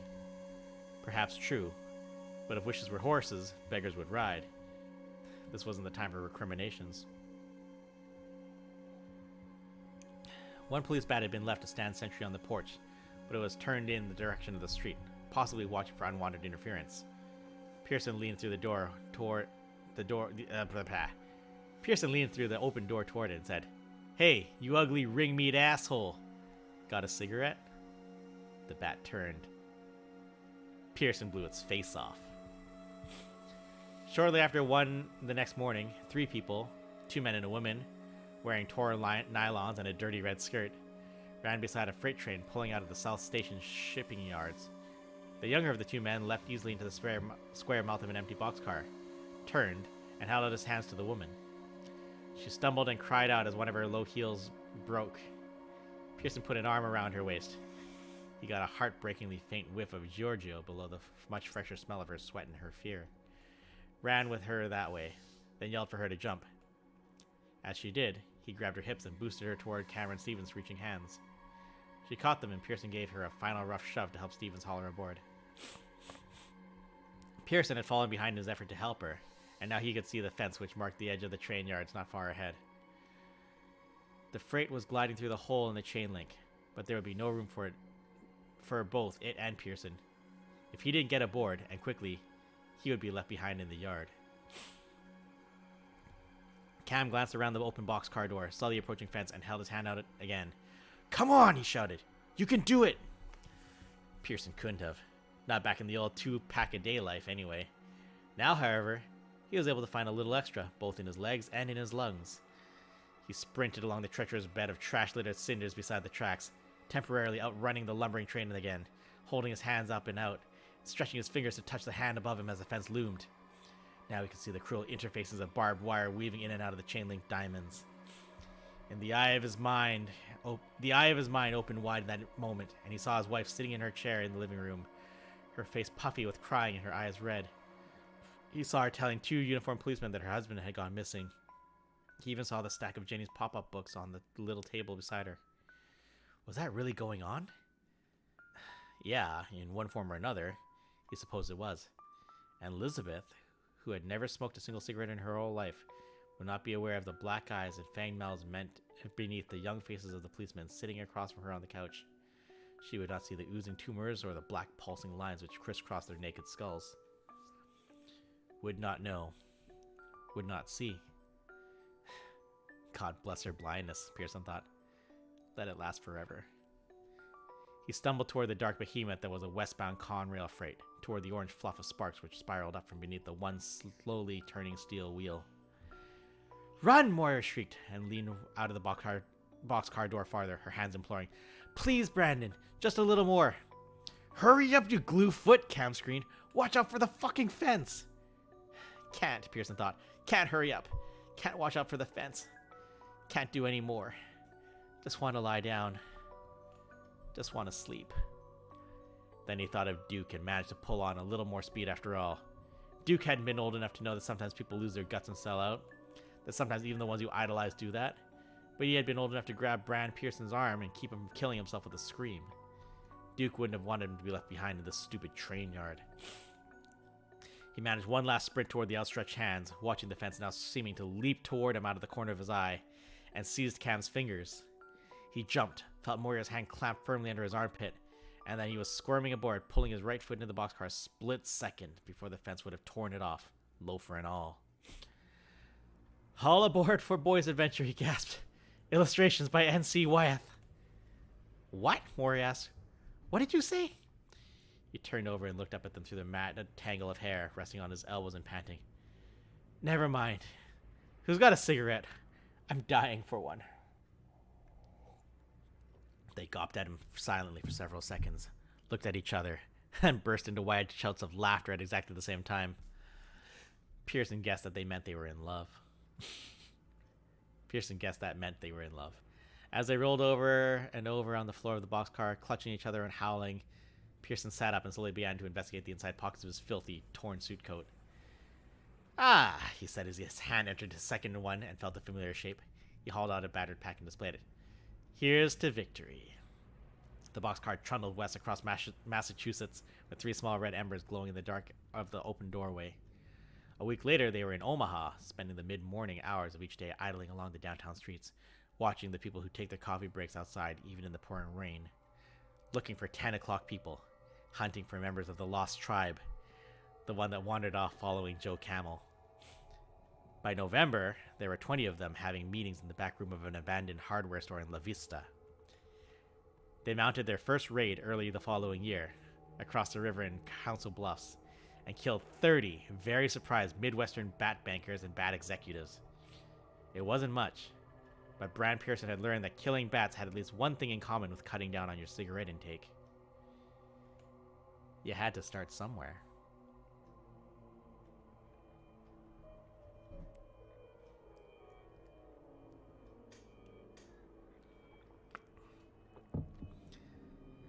Stephen King, Jesus Christ.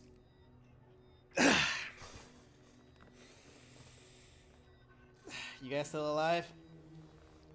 You guys still here?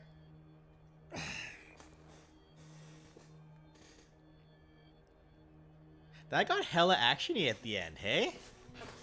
I don't know if I was expecting that. I just thought it was just gonna be like, shit, guys, there's bat monsters everywhere. And it's like, no, we're gonna start gunning them down with Uzis. Like, shit, I didn't expect that. Yeah, we need to go to bed. Alright, so.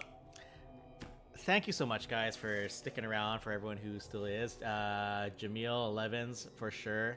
I see a couple other users sticking around. Thank you so much. Yeah, I will, next week, I'll either, if I know there's some like 40 pagers, I will time that better. Or we'll just not. So I gotta frantically look for the news stories. I gotta frantically write a new story. No, this was good. This was really good. That was some good stories. I really enjoyed it. As always, you know, hit them socials. Let us know which one's your favorite. Fuck off. All right, let's go to bed. So, for those of you who've been here a while, you already know the gist. But for those of you who are checking us out, possibly there's a few of you that are new. We are the Daring Players Squad. We're a group of 5 a-holes from Vancouver and Victoria who stream just about every night of the week. We stream just about every night of the week, alternating nights.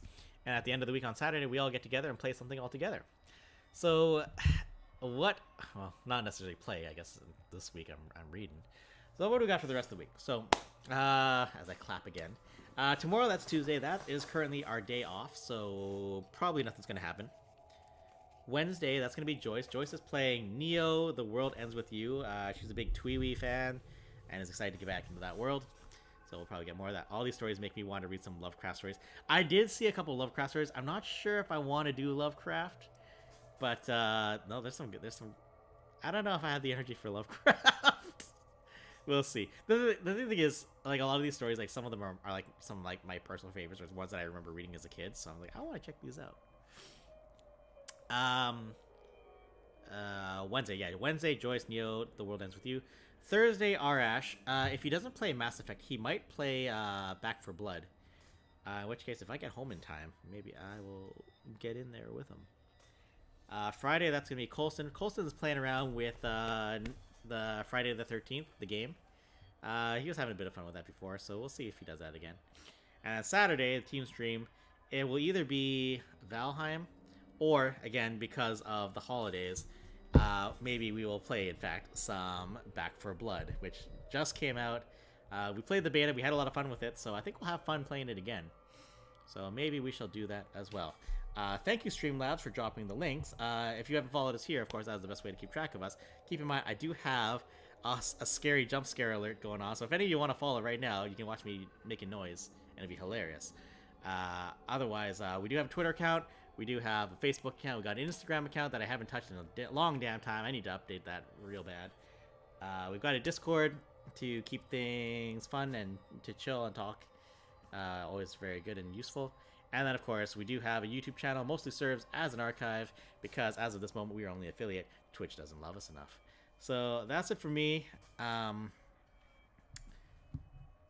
gotta write a story in a week, but I got a couple promises I still need to make, so maybe tomorrow I'll try to start a bit earlier, because I feel like I might need to cook before stream also. If you know, you know. That's it for me. My name is James. We are the Daring Player Squad. Thank you so much for watching. I'm going to sign off with a hilarious video now. You guys have a good night. Thank you so much for sticking around. Bye-bye.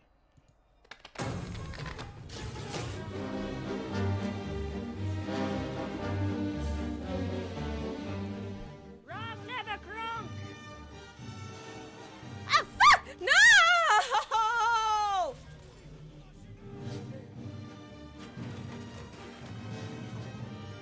Jump scare. Is this gonna be a fucking dragon or something? Oh, fuck no! Fuck! Oh no! What is happening? Oh god! Oh god! Oh god! Oh god! Oh god! It's coming for me! It's coming for me! You got the strap. So he was fighting off something in the fucking thing. Comes back alive. That's right when I started talking. Ah! Ah! Oh no! What? Why are you leaving? Holy shit!